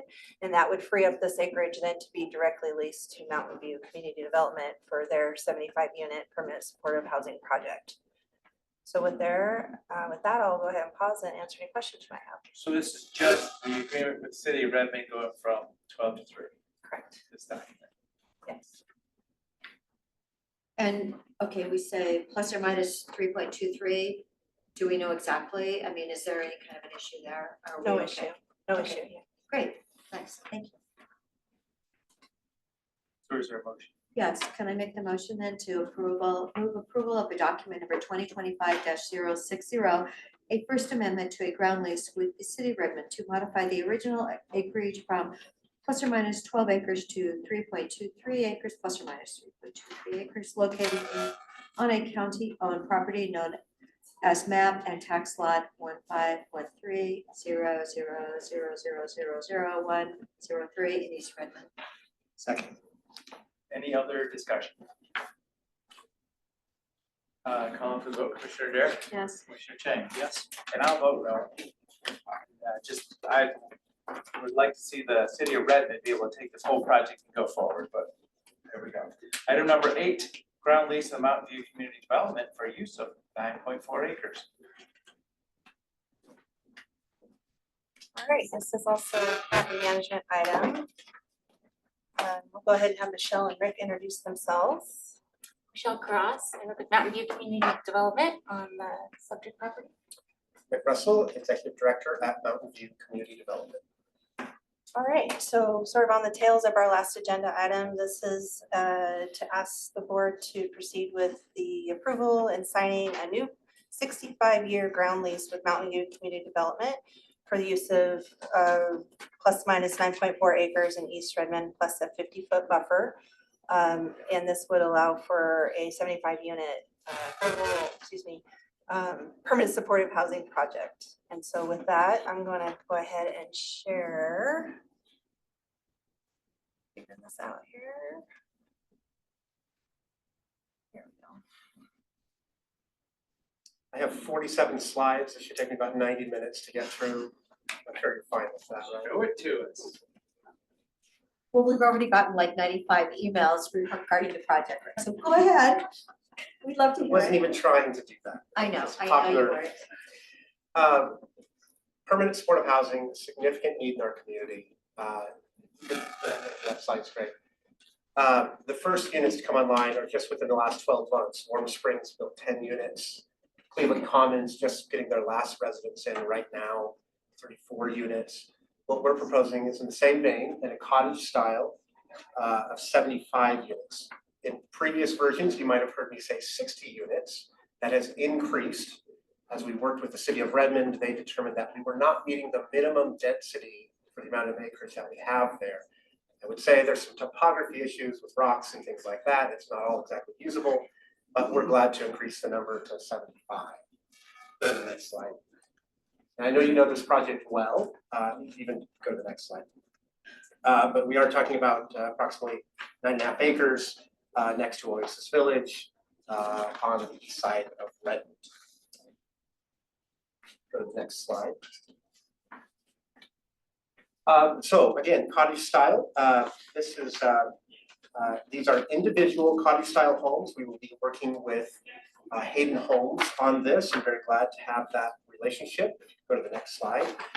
There will be 2 floor plans, a 400 square foot floor plan and a 600 square foot floor plan. That would be 1 bedrooms, and most of them, 2/3 of them will be 1 bedroom units, and the other third will be 2 bedroom units.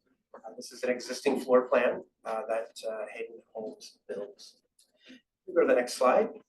I'll skip through this fairly quickly, but some initial engineered drawings by Hazel Boyd of what this project will look like. If you look closely at the topography lines, you'll see how we're sort of building around the terrain and trying to really essentially build a community, a neighborhood there. Next slide, please, Christine.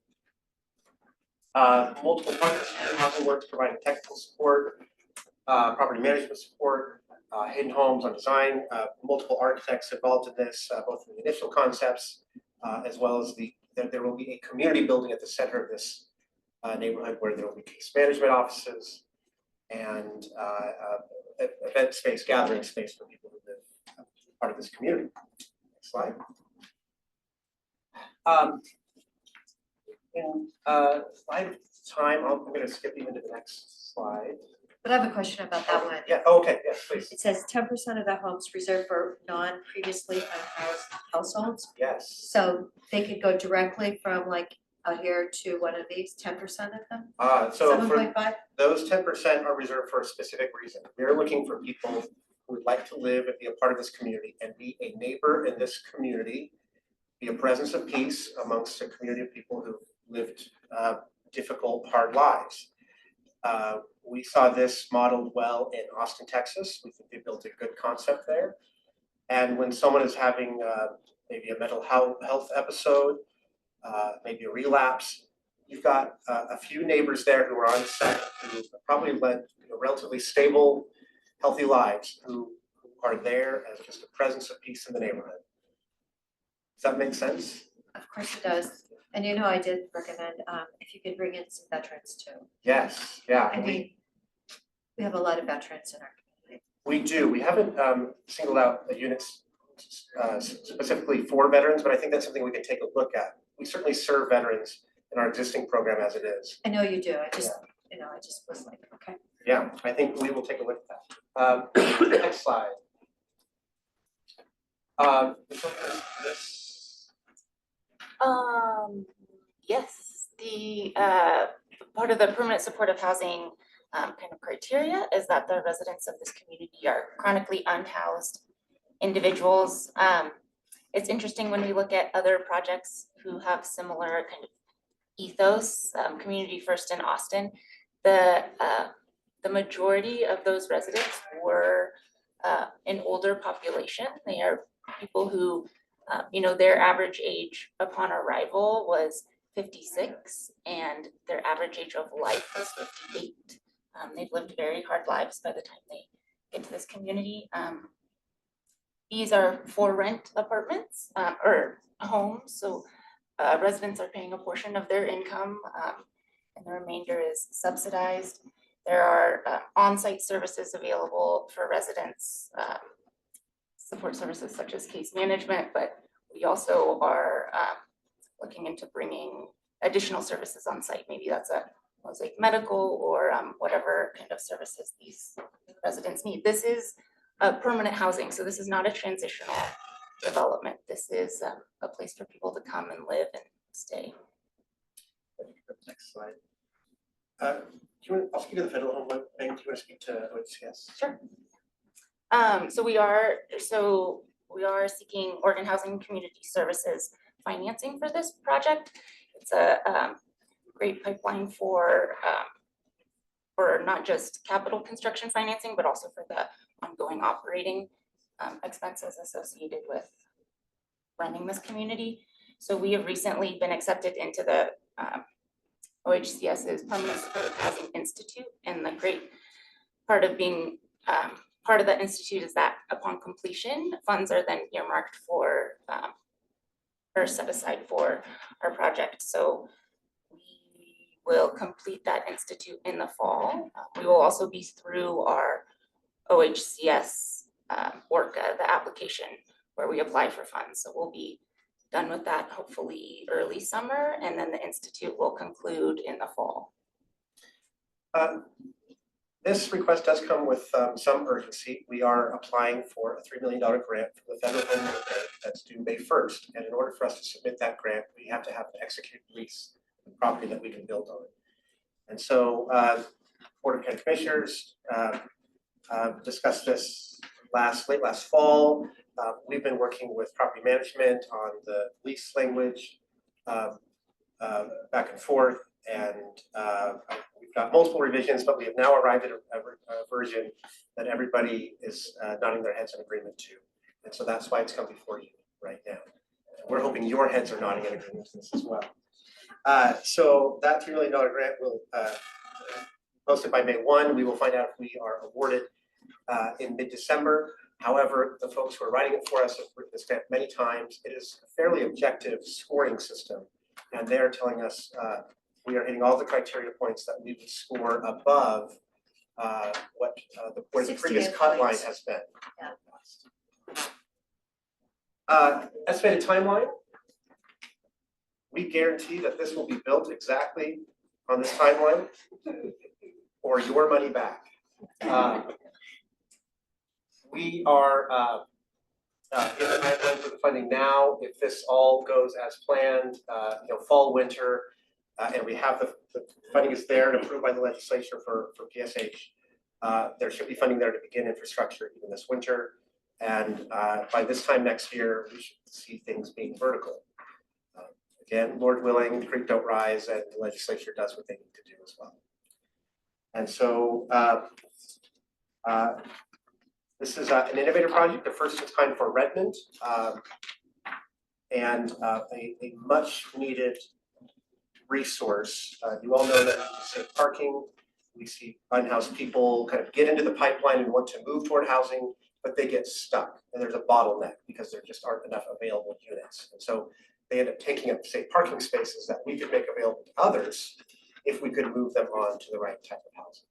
And this is the right type of housing for, in particular, our older, unhoused folks who are living largely on disability of $750 to maybe $1,100 per month. And with that, I would take your questions.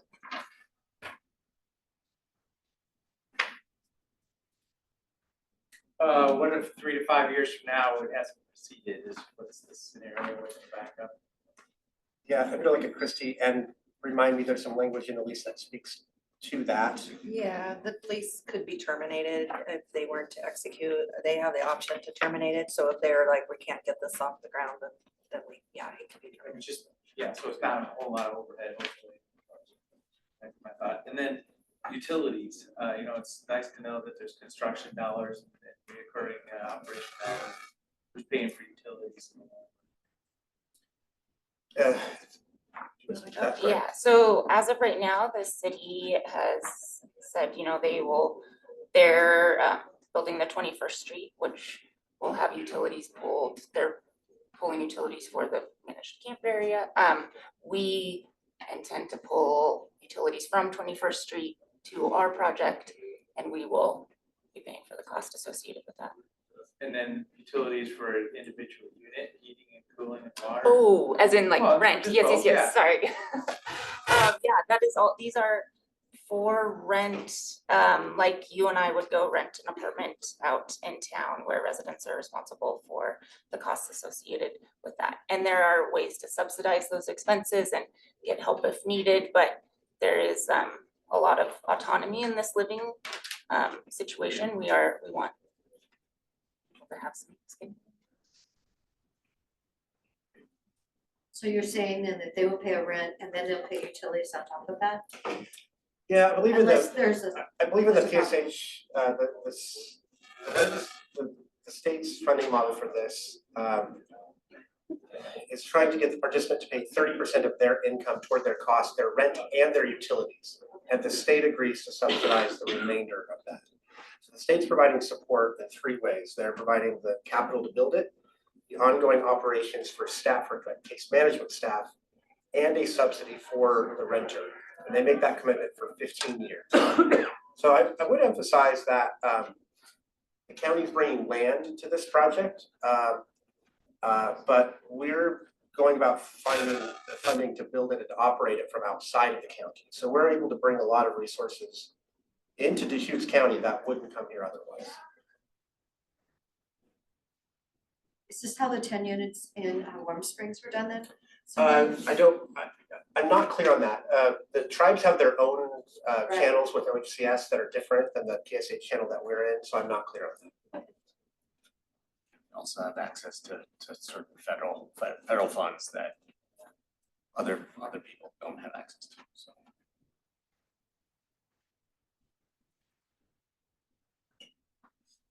I don't have any other questions. I mean, we've been reviewing this draft lease for quite a while now, And, it's come to us in executive session at least once. So I'm pretty comfortable with where it's at this point. I hope there's nothing new here. This is, but we are at the finish line of a lease and we're very excited about that. The motion. Okay, fine. Move approval of document number 2025-058, a 65-year ground lease with Mountain View Community Development for the use of 9.48 acres of county-owned property in East Redmond for the development of permanent supporting housing. Second. Any other discussion? So just to reference, there's been a courtyard cottage cluster request by private property owners for many years, and the state land use system can't seem to get to that concept. So it's nice that government can do it, but it's just a shame that private property owners don't have some of these opportunities. So we will go from there. Any other discussion? City of Bend has a cottage cluster code. Allowed to do cottage clusters. I'm not quite sure what. NUA 10 outside of cities. And you know what I said already, that it, please make it so that when people live there, they're proud, that's their home, and they need to take care of it. And I think it's really excellent that 30% of your income is put into being there, because I think that's making it possibly a more successful operation in the long term. So calling for the vote, Commissioner Dare? Yes. Commissioner Chang? Yes. And Chair Olivia. Well, congratulations. Thank you. Thank you very much. Good luck. Thank you.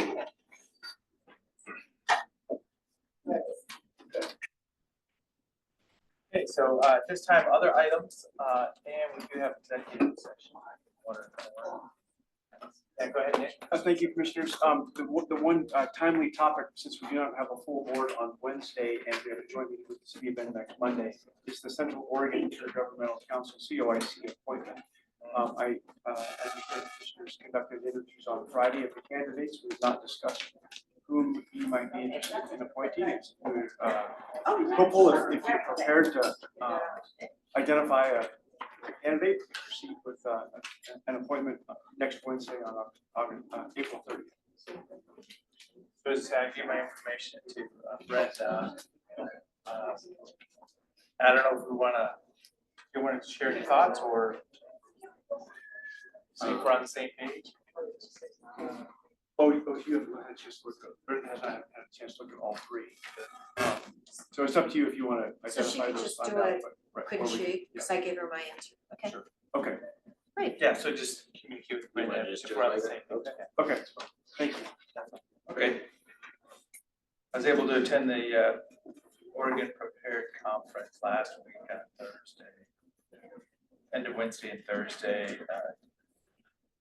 Did a presentation on the Core 3 project. And there's emergency managers from around the state, so it was a real good event for that domain. Worked out real well. I want to thank COIC for their support. Shelby Knight was there with us also. Last Tuesday morning was Project Wildfire, so I was here for that also. That worked out real well. Just fire-free days, the community fire preparedness events going on around the county. Time to do that cleanup. So yeah, any other? I'll report back. I attended the fan lunch on Friday last week. And we also had a Redmond Airport Committee meeting on Thursday.